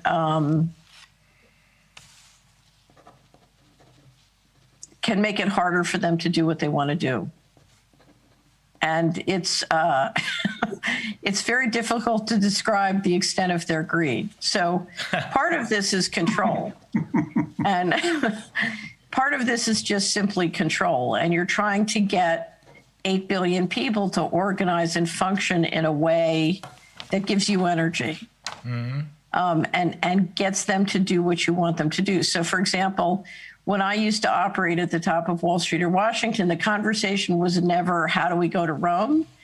It's how do we get everybody making money going to Rome, because then they'll take us to Rome. Mm-hmm. And many of the financial incentive systems are organized. So they want to build a digital control system. And so the first step is, how do we get all the freedom fighters and software developers building our system for us? Well, we'll do this thing with Bitcoin and crypto, and we'll make it fashionable and put a lot of young guys in front, and we'll get them to build our prison system for us. Yeah, but that again boils down to what we have to do is we need transparency. We need to educate people about what's really going on, so that the really brilliant types will not move to the other side and in effect destroy themselves, because that's what it ends up with. Right. But rather, Right. So you want people to build. You want people to create wealth by building wealth, as opposed to helping anybody liquidate them. Mm-hmm. So, for example, the critical issue on digital systems is, how do we create digital systems where we have enough grassroots encryption to make them work for us? So one of my favorite reforms that I ever heard, I don't know if you've had Bill Binney on yet, but Bill Binney said, what we need to do is get all the homeschoolers and all the schools we can to have curriculum on encryption. Mm-hmm. And he said, if every community is creating their own homegrown encryption systems and constantly changing them, he said, it'll drive them crazy. They won't be able to deal with that. Now, I've had other people tell me quantum computing can deal with that, but I happen to believe, if there is a way to create decentralized encryption, that's part of creating decentralized money. Mm-hmm. The best decentralized currency systems are systems that can operate both digitally and in physical reality. So, for example, we all have local coins. Many of us have gold and silver. Just do it. You don't need to start an organization. Just start using all your coins. Mm-hmm. And that's a system, ideally, that could operate out of, in physical reality and digital reality if you did it right, particularly if you had homegrown encryption. Mm-hmm. So if our ideal systems are systems that circulate currency and equity investment, with our encryption on a decentralized basis in ways which are both physical and digital. Mm-hmm. And what's the difference now between using cash and using the coins? Is there something specific to that, or did you mean cash? Cash is fine. The only challenge with cash is if you look at how fast they're printing money to, hand out to all the LBO guys, the currency's being debased. So mm-hmm. I would encourage you, take a look at a website called the Chapwood Index. The Chapwood Index is by an investment advisor in the United States who's trying to track the increase in cost of the most basic household goods. And what it shows is real inflation in the United States, depending on where you live, has been running at 8 to 14% over the last decade. That's debasement of the currency. So by printing the money, our savings is being debased. Mm-hmm. Now, if you're on the insider and you're just getting the money, it's no problem. Part of the problem is the debasement of currency. The other problem that must be addressed is the usury laws. Mm-hmm. Because right now, the New York Fed banks are borrowing at 1% or less. The average credit card in the United States charges 16 to 17%. And if you lose your job because of Corona, the next thing you know, you get a letter from your bank saying you have to pay 30%. Mm-hmm. Mm-hmm. So it's that difference. So if I'm getting printed money, then I can deal with the debasement of the currency and the explosion of the cost of goods. But if I'm not, I'm squeezed. Mm-hmm. And the point with these, the ones who are basically sucking the money out of the economy is they have no problems with the devaluation of the currency because they have all assets. They have the land, the houses, the plants, and all that. Plus, they have control over the new currency that they're trying to invent, right?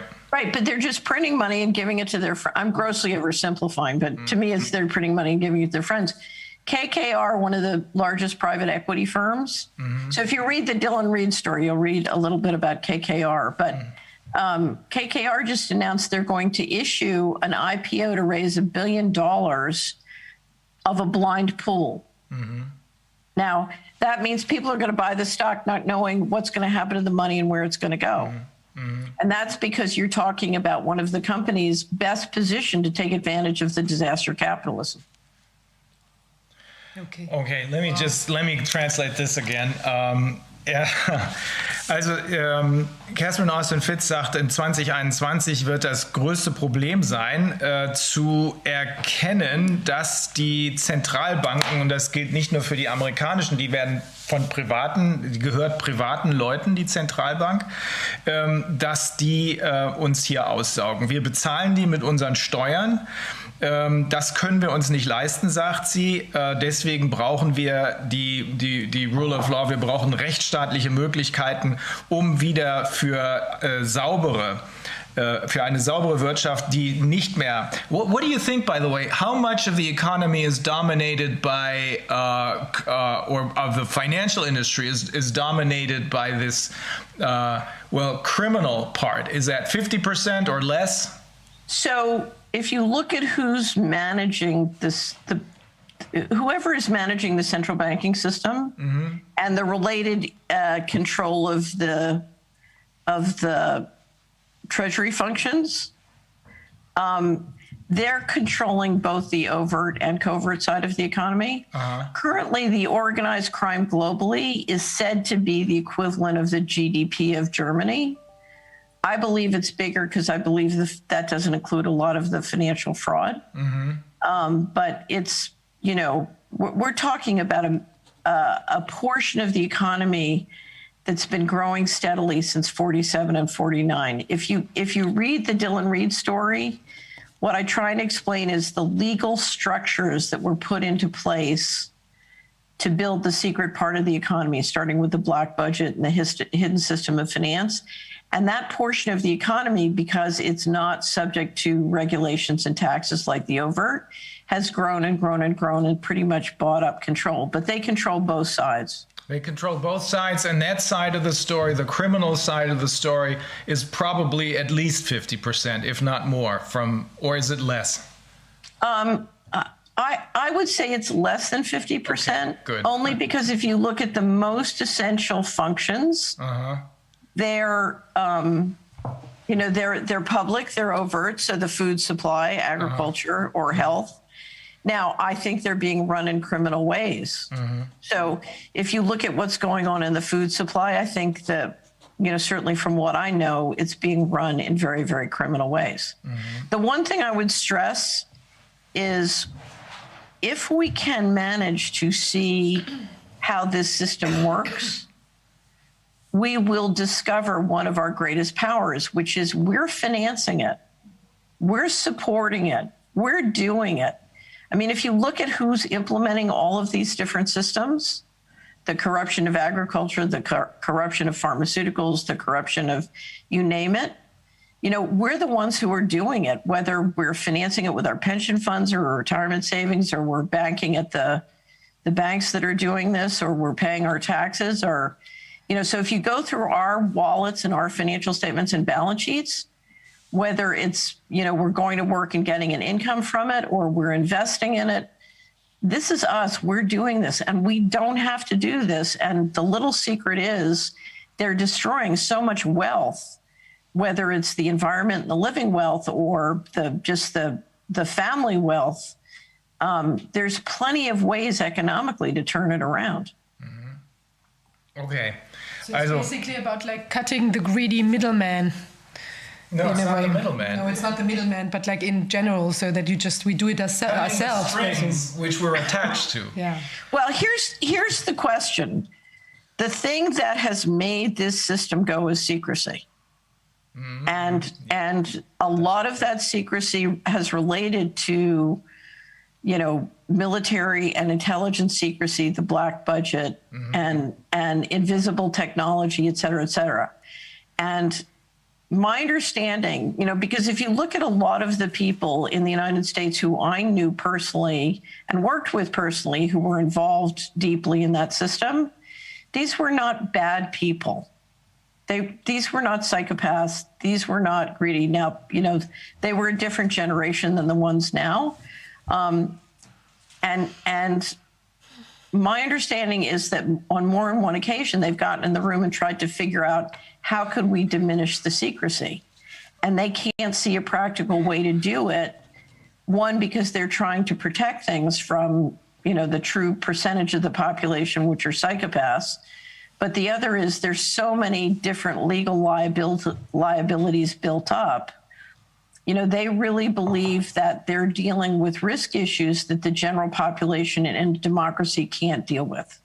Now, we may agree or disagree, and where I've always disagreed with them is if you let the people optimize the economy bottom up, there's going to be so much more wealth in the system that we can take care of whatever you need to take care of on a secret basis. But that's where the issue comes down to, is what risks are they managing and which of those risks are legitimate and which are not legitimate? I don't think any are. I think this is part of what a psychopath is. If you become a megalomaniac and you think you're omnipotent because you're the only one who can assess the risks, then you must be a psychopath. Okay, so let me tell you what happened in 1995. And I'm not defending this. I'm just telling you what I observed. There was a huge budget fight in the United States. And this is all described in the Dylan Reed story, so I won't go into it in detail, and I encourage you to read that. But you had a group of people who for 20 years had tried desperately to get the democratic process in the United States to come up with a financially responsible solution, because they knew the boomers were going to retire in 20 and 30 years, and they had to put money inside. And if you look globally, there were very few countries that were willing to do what it took to properly fund those retirement liabilities. I'm in the Netherlands right now. The Netherlands was one of the very few who really did it. It's quite an astonishing story. Anyway, at their inability to get a budget deal caused a group of people, I believe, in the leadership of the country to decide that's it, they give up. You can't manage this system in a democratic process because the criminals will always offer more money to the people and buy them politically. And so it's impossible to achieve a financially responsible solution within a democratic process because the people will always just want more free money. And I tell the details. Now, it was just at that moment after that happened that they started to steal all the money out of the U.S. government. So they were clearly bubbling the economy and shifting money out. They started to do the predatory lending. They started to do the student loan predatory lending. They started to do, because if you cannot achieve a financially responsible solution, then you have to lower life expectancy. When was this? Was this in 60? This was at the end of 1995, starting in 1996. Now, I met with a group of the top pension fund. I had a group of pension funded leaders on one of the boards of a subsidiary. We were doing a project with the Department of Labor. And I met with them in 1997 to present the plan we'd come up with under Community Wizard to re-optimize the economy bottom up.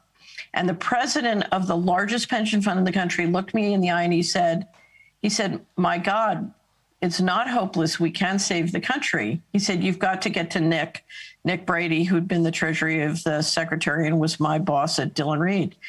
And he said, you don't understand. They've given up on the country, they're moving all the money out starting in the fall. And that's exactly when what is now over $20 trillion started to go missing. That was the beginning of fiscal 1998. And so there was a clear decision, I believe, and I describe it all in Dillon Read, whereby the leadership who had tried for 20 years to create a fiscally responsible infrastructure within the US government decided it was hopeless, they couldn't do it.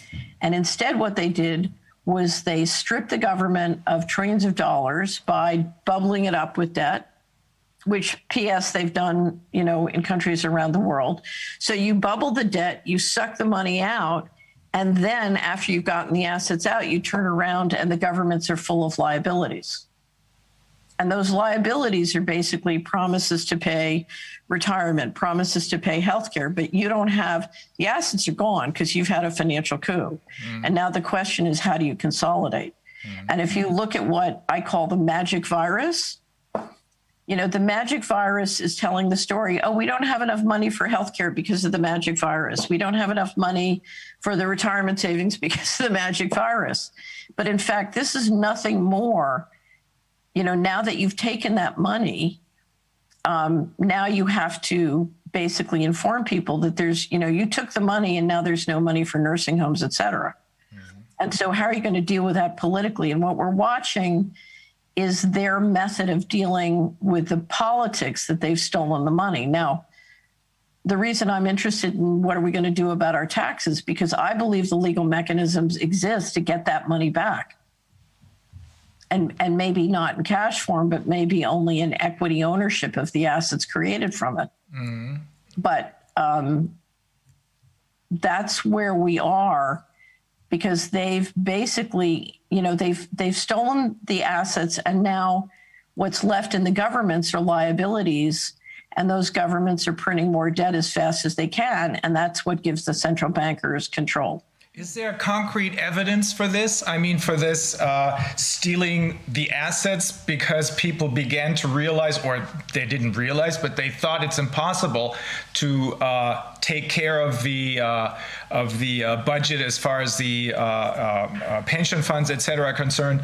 And then they decided to bubble up the economy, took thereby student loans, for example, thereby taking the assets away, and now we're left out there standing in the rain without any assets left. Do you have concrete evidence for that?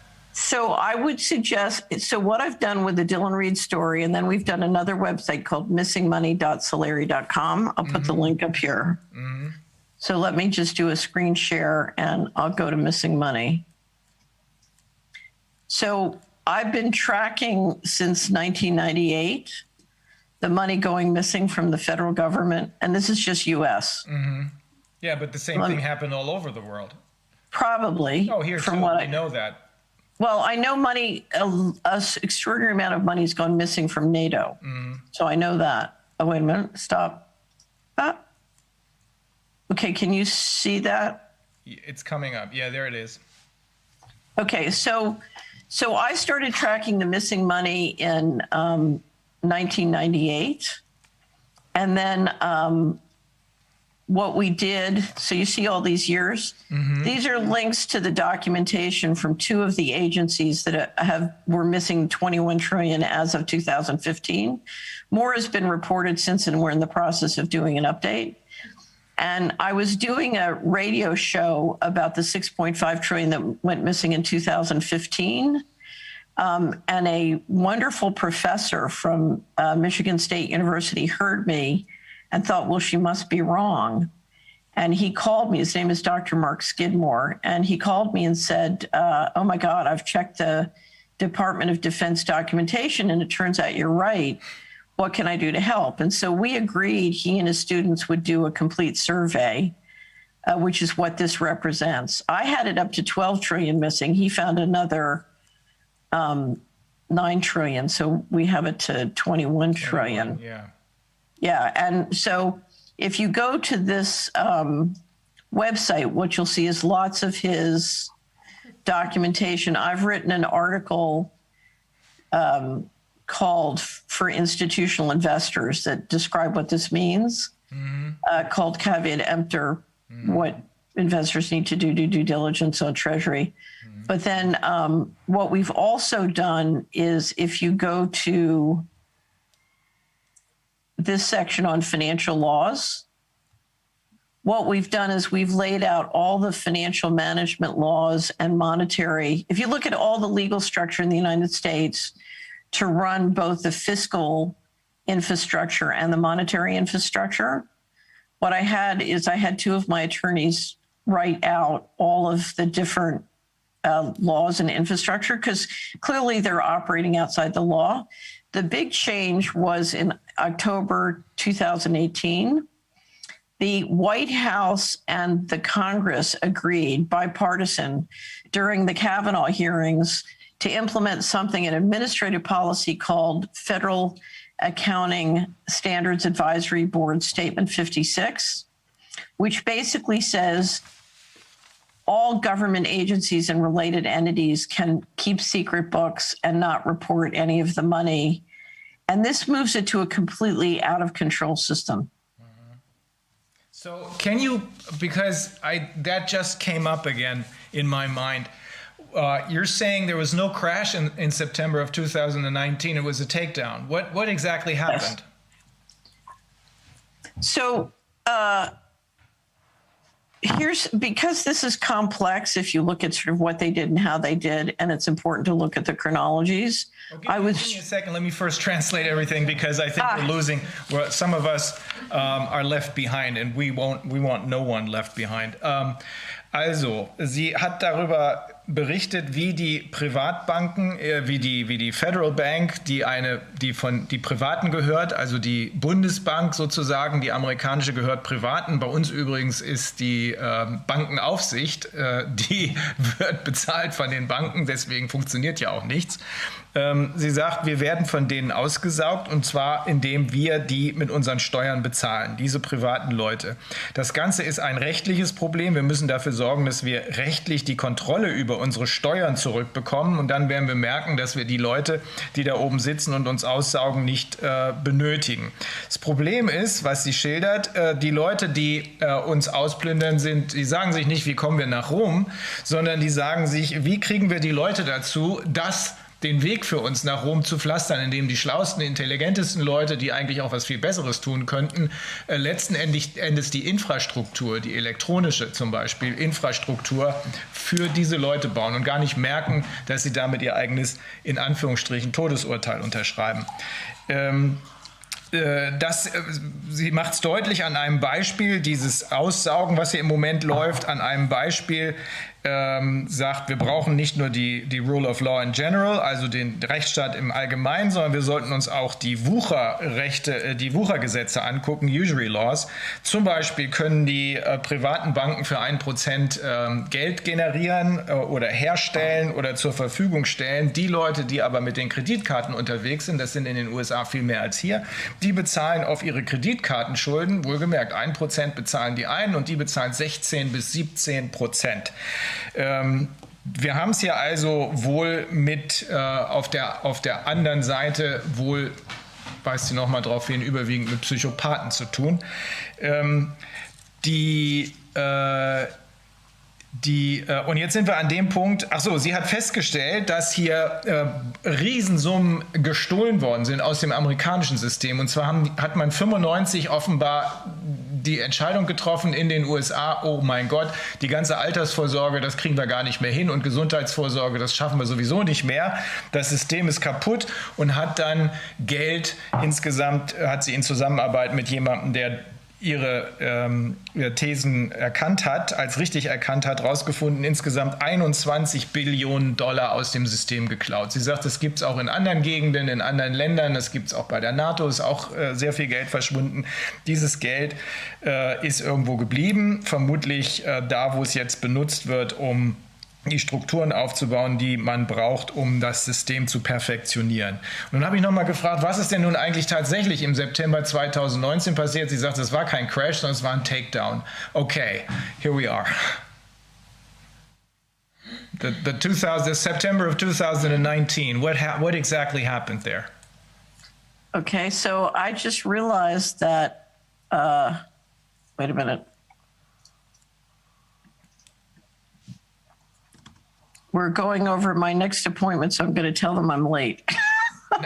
It's all right. I want to keep you. This is so much, and it's a horror story. But on the other hand, there is light at the end of the tunnel, I gather. Yes. Of course, there's always light at the end of the tunnel. Great.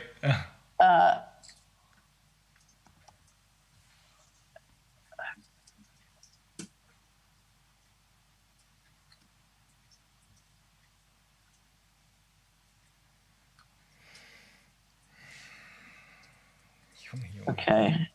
Oh God, that's terribly rude. Okay. Sorry, your question again was? What exactly happened in September of 2019? You're saying it's not a crash, it's a takedown. It's a deliberate takedown. Mm-hmm. The Fed went into the repo market and started to essentially increase their balance sheet with a form of quantitative easing that put money into a variety of different hands. My guess is it, essentially positioned to do what the disaster capitalists are doing.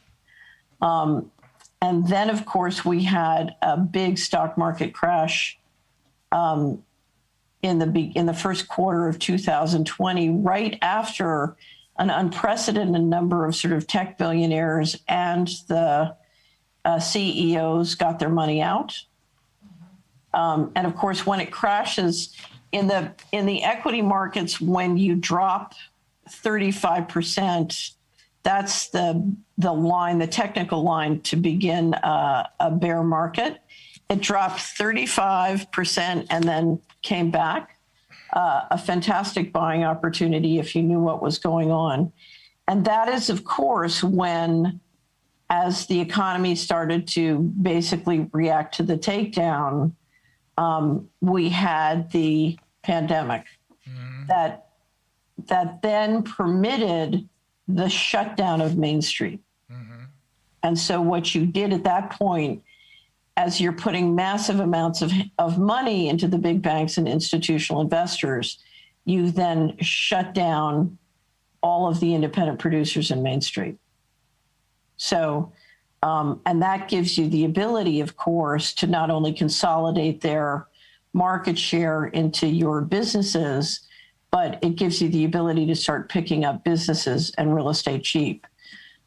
What's very interesting is if you look at the government offered small businesses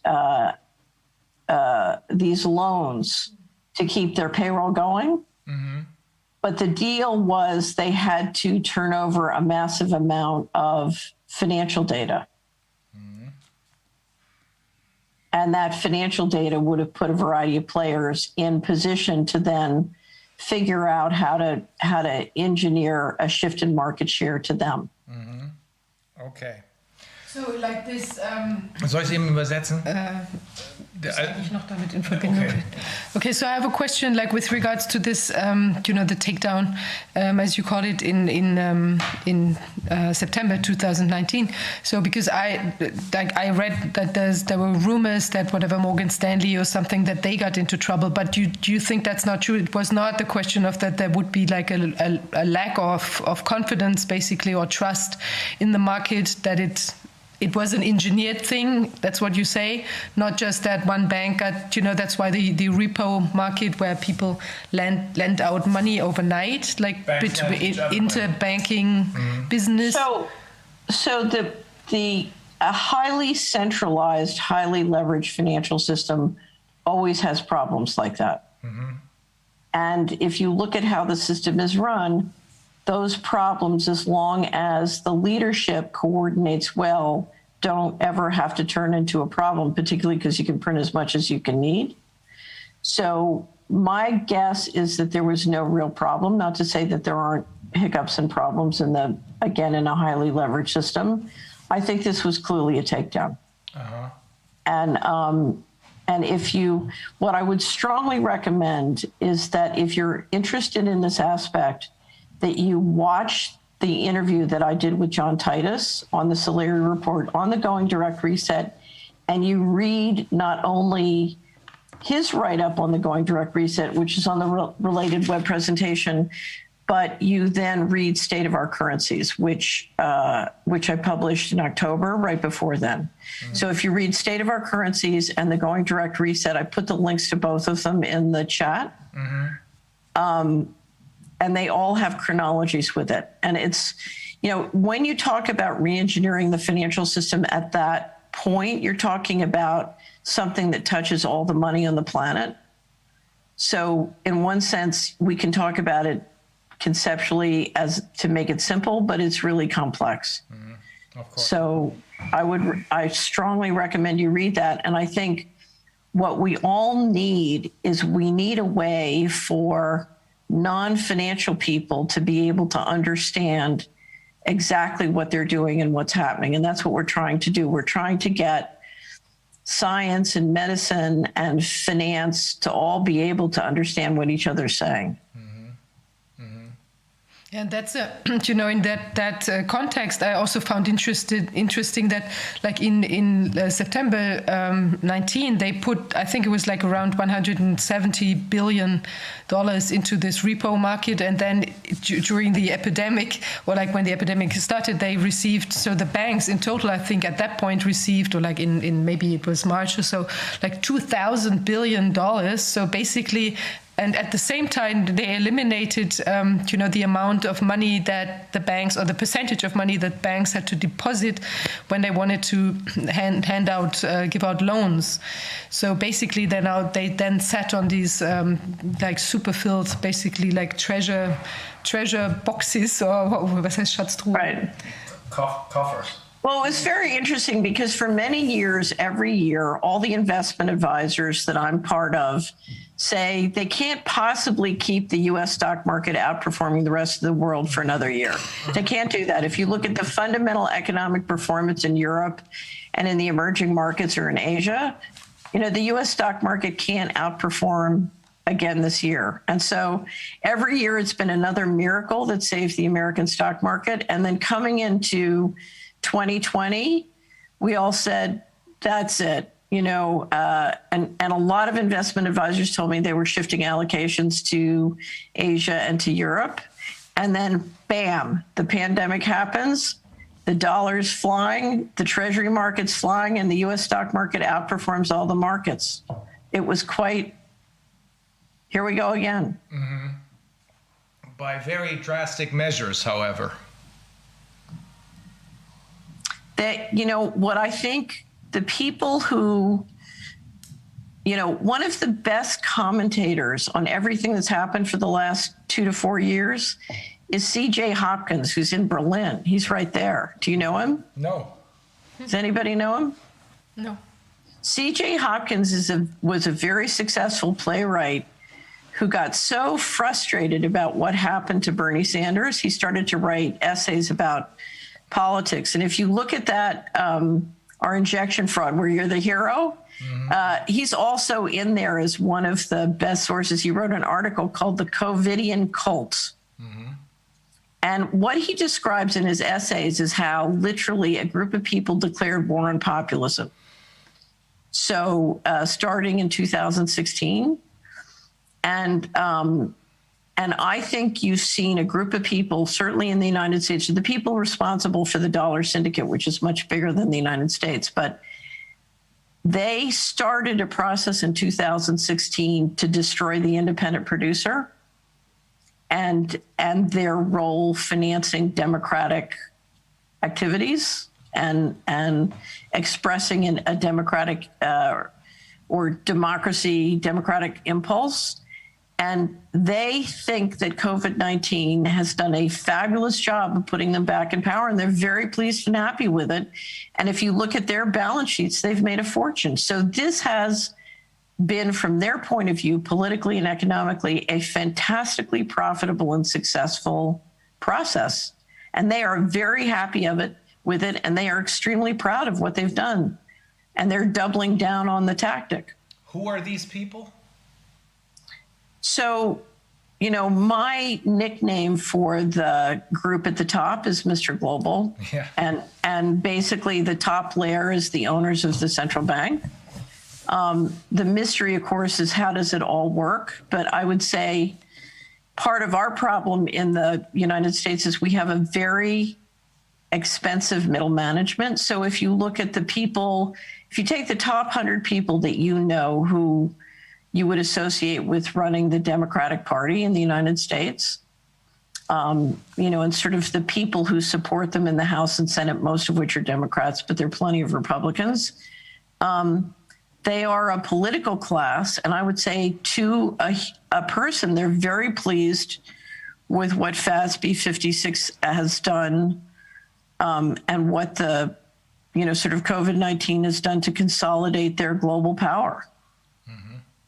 There's another article I would recommend that Lee Smith just wrote called The 30 Tyrants, where he talks about how Athens used Sparta to kind of keep control by using a foreign power to attack their people.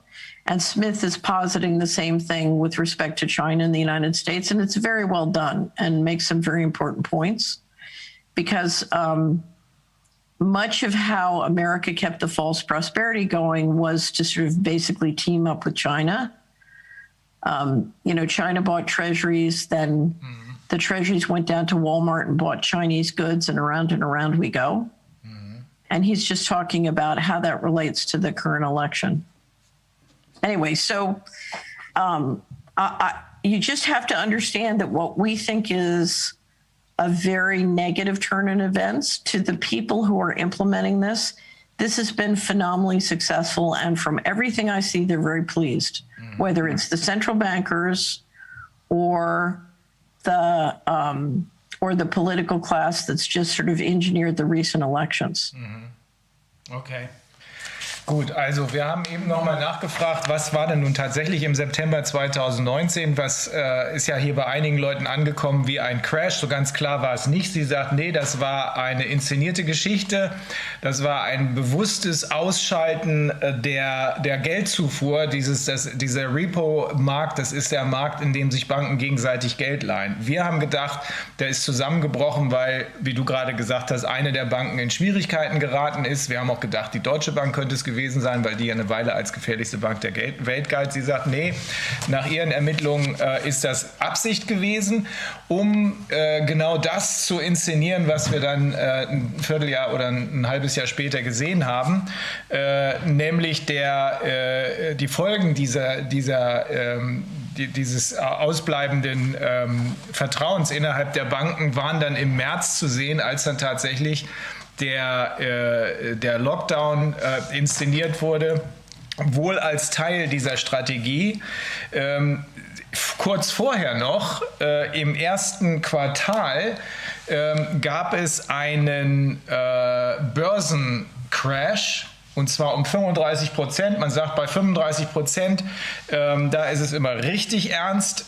Aber kurz bevor der Crash wiederum kam, das hat sie alles analysiert, haben die Top-Leute aus den großen Konzernen Aktien verkauft, ohne Ende. Die sind also von dem Crash nicht betroffen gewesen, die haben kurz vorher verkauft.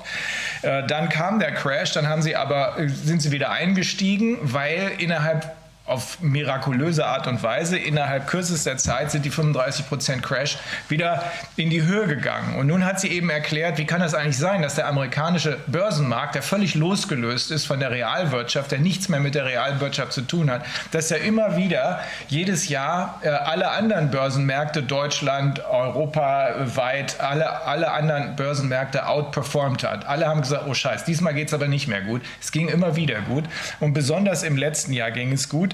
Eine entscheidende, sie sagt, das sind die Central Banker, die Privatleute, die dahinter sind. Sie nennt diese ganze Gruppe Mr. Global. Das sind aber nicht nur die Central Banker, die Privatleute, denen die Central Banks gehören, sondern es sind eben auch die Politiker, die dabei mitspielen. Und sie sagte, eine entscheidende Entwicklung war diejenige, dass die Amerikaner mit den Chinesen zusammengearbeitet haben. Denn der scheinbare Reichtum Die scheinbar boomende Wirtschaft war erkauft. Und zwar dadurch, dass die Chinesen amerikanische Anleihen gekauft haben ohne Ende und damit natürlich auch die USA in der Hand hatten, weil die Chinesen deren Scheinwohlstand finanziert haben. Sie sagt, darin sieht man vielleicht auch eine Erklärung dafür, wie die Wahl letztes Jahr ausgegangen ist. Es ist ja dann eben nicht der Mann, der China zur Rechenschaft ziehen wollte, nämlich Trump, wieder gewählt worden, jedenfalls nach der öffentlichen Meinung nicht, sondern es ist jemand anders gewählt worden, der sehr gute chinesische Kontakte hat. That explains part of how the election went, right? The control that China has because it owns most of the debt, or much of the U.S. debt, right? No, I don't think China has significant power over the U.S. Now, clearly, they have significant economic clout globally. Yeah. But I don't, China is basically a creation of the G7. A successful China is. And so it's a much more complex story. But what you have is you have a situation where you have two groups of oligarchs scratching each other's back. So here's my suggestion. If you are interested, what I would say is the people who are interested, read State of Our Currency. I'll send you hard copies. Take a look at the video and the written presentation on Going Direct. Those are the best descriptions I know of what is happening in the central banking system. And then we do this again after you've had a chance to go through the material. Sounds good to me. Yeah, okay. Because this is a lot of information. But Yes. Let me just very quickly clarify, because I just made a mistake. Also sie sagt, nein, das sind nicht die Chinesen, die die ganze Macht haben, sondern es sind zwei unterschiedliche Gruppierungen von Oligarchen, die sich gegenseitig bedienen. Aber die Chinesen, also die Macht in den USA haben, aber die Chinesen haben natürlich weltweit sehr viel Einfluss, sind aber die chinesische Macht, solange die funktioniert, die wirtschaftliche Macht, sind Kreationen der G7, sagt sie, also der entwickelten Länder. Es scheint sehr, sehr kompliziert zu sein. Die Story insgesamt scheint mir Sinn zu machen, aber das müssen wir uns genauer angucken. Okay, let me ask one final question.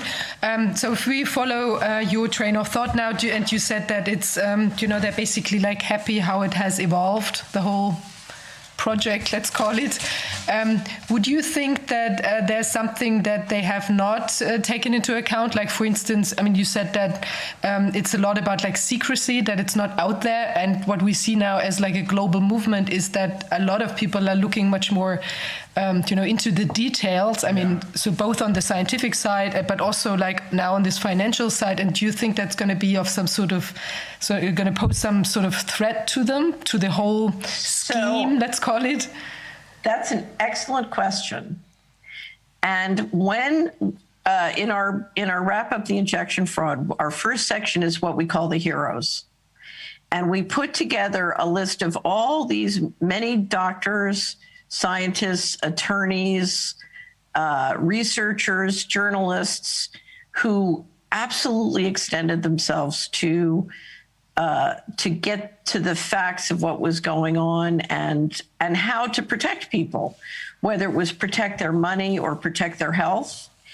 And I hadn't realized it until I put the section together. I was blown away by what this group of people had accomplished. It was amazing.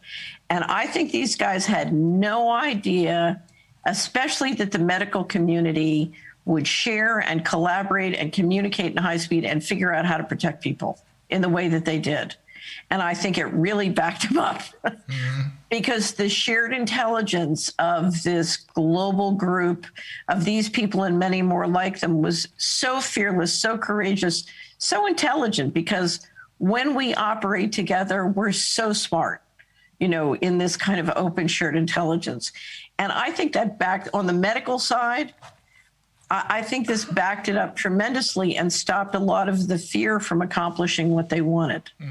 So I think they've been very frustrated. The other thing is, if you look at what they're trying to do with the injections, this is prototyping. This is experimentation. And it's very, very messy. And I think they're running into far more obstacles than they were hoping. And so that's why I think this thing of shared intelligence and what you're doing is so important, because it's like a jigsaw puzzle, both what's going on and then what we do about it. So we all have to keep putting down our pieces and trying things. And I just think we can figure it out and we can shift it in a positive direction, particularly because if you look at what they're trying to do, I think they're going to fail. It's so hard, it's so complicated, and it's so contradictory to life. And you have so many people in the leadership in that group who frankly are suffering. You know, people who win in a rigged game get stupid. Mm-hmm. And they are suffering from being in their own bell jar. Mm-hmm. So to me, that's why we have a great opportunity. And because I'm an investment banker, I just have to do this. So everybody listening, do they know how to support you? Because I think what you're doing is so great and so important. Yeah, we're really lucky because a lot of people seem to think that we're doing something good and they are supporting us. Of course, it's important because without donations, we couldn't survive. I mean, none of us lives off of the donations. We're lawyers, but we need to finance some of the lawsuits for people who can't pay for them. So let me make a suggestion. We have a Take Action crowdfund at Solaris. Mm-hmm. So could you send me the information I need to put you up on the Take Action crowdfund? Well, that's and great. Say, go support these people. And I would just say, if this has been useful for everybody listening, it is. How do they support you? How do they make donations? We have a bank account and they can transfer. They're money transfers. That's what they usually do here in Europe. I know. Do they know how to do that? Do they have a link? Yeah, there's a link. Mm-hmm. Okay. Mm-hmm. I'm an investment banker. I have to do that. Yeah. Okay. Well, this is incredible. Thank you. Thank you for the opportunity to meet with you. I wish I could drive. You know, it's not that far away. I wish I could drive. Are you in Berlin? Where are you? We're in Berlin, yeah. Mm-hmm. Yeah, so I wish I could drive down to Berlin and see you and see Jay Hopkins and we're going to have another meeting. This is so interesting and this is so much information. We're going to have to take a closer look at some more of the details. So we'll just if it's okay with you, we'll just try and get together again. Let's do it. Okay, great. Have a great day. Yeah, Thank you too. Thank you very much. Have a great weekend. So, dann können wir ein Wrap-up machen. Das hier, Wolfgang, habe ich nicht erwartet, muss ich sagen. Das war ein bisschen mehr, als ich eigentlich wissen wollte. Ja, ich glaube, ganz entscheidend. Ich habe Sie ja gerade zum Schluss noch mal gefragt, ob sie denn denkt, dass das... erzähl. Ja, also ob das jetzt tatsächlich, weil sie meinte ja, es geht so, also es läuft gut sozusagen, wenn man das als richtig unterstellt, wir werden das natürlich alles uns noch mal mit den ganzen Unterlagen und so weiter auseinandersetzen, was sie sagt, dass das eben eigentlich nach Plan läuft, sozusagen auf der Business-Seite, was da alles jetzt so, durch die gefüllten Kassen und die Möglichkeit, da möglicherweise Sachen aufzukaufen und so weiter, ist das jetzt nach ihrer Theorie sozusagen da plangerecht ist.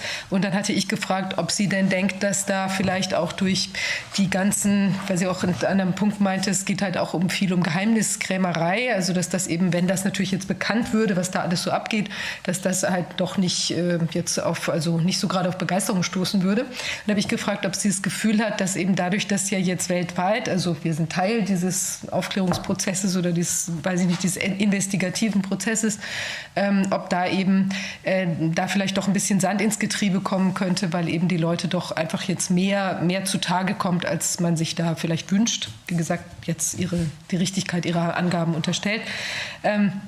Und da meinte sie, da sei sie ganz beeindruckt, also wie viele Menschen, die sie auf ihrer Webseite da auch zusammengestellt hat in der Übersicht, wie viele Menschen und Gruppen da jetzt im Moment aktiv sind und wie viele auch gerade auf wissenschaftlicher und juristischer Ebene und so weiter sich ständig austauschen und dass das eben eine ganz tolle Gruppenintelligenz ist, sozusagen, die da zum Tragen kommt und dass die doch eben Sand ins Getriebe zu werfen vermag und was sie auch zusätzlich meint, dass zum Beispiel diese Geschichte jetzt mit der Impfung, was wir ja auch hier mehrfach besprochen haben, dass die halt auch doch mehr Probleme macht, als das vielleicht jetzt so gedacht war und dadurch halt jetzt auch ein bisschen mehr, ja vielleicht will man sagen, Impfzögerlichkeit eventuell aufkommt und dadurch das Ganze eben nicht mehr so ganz nach Plan läuft. Die schwimmen in ihrer eigenen Suppe, hat sie gesagt, und damit wird man dumm.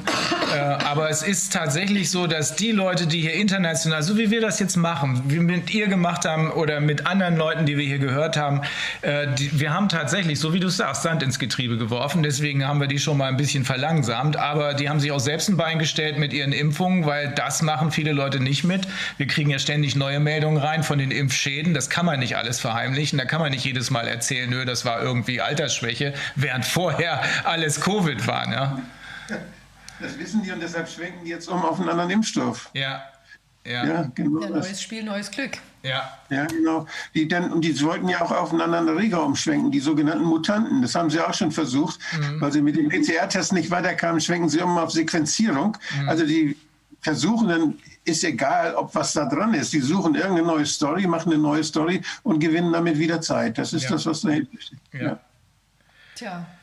Na gut, also ich glaube, jetzt sind wir erstmal am Ende dieser Sitzung. Das war ja wieder Wahnsinn, was wir da irgendwie, also auf jeden Fall insbesondere auch an Nacharbeitungsaufgaben, dass wir das uns alle mal ganz genau angucken. Wir werden dazu auch dann einiges veröffentlichen, wenn sich die Dinge so tatsächlich darstellen und auch allen den Zuschauern Gelegenheit geben, eben sich selber mit den Sachen auseinanderzusetzen. Ja, also ich glaube, über Spenden hatten wir jetzt gerade schon, kann ich mir eigentlich fast sparen. Sie hatte das nochmal angesprochen. Sie genau, also wir schicken unsere Daten auch zu ihr und dann wird sie das in den USA auch verbreiten. Wir haben das schon oft gehört, dass Amerikaner, mit denen wir gesprochen haben, gesagt haben, wie können wir euch unterstützen? Und es ist natürlich wirklich, wirklich, wirklich äußerst hilfreich, weil wir damit, die Klagen sind ja nicht billig. Wenn wir hier einen hohen Streitwert haben, dann kostet das schon ein paar Tausend pro Stück. Oder aber, wenn wir jetzt, das müssen wir auch noch machen. Wir finanzieren damit ja auch andere Sachen, zum Beispiel IT und IT, aber jetzt auch wahrscheinlich müssen wir auch mal gucken, dass wir den armen Sören da ein bisschen aus der Falle holen. Aber das machen wir beim nächsten Mal mit dem eigenen Spendenaufruf, denke ich. Ja, und Oval Media freut sich natürlich auch über Spenden. Die unterstützen uns ja hier mit den Aufzeichnungen, mit der ganzen Kameraaktivitäten sozusagen, begleiten uns da.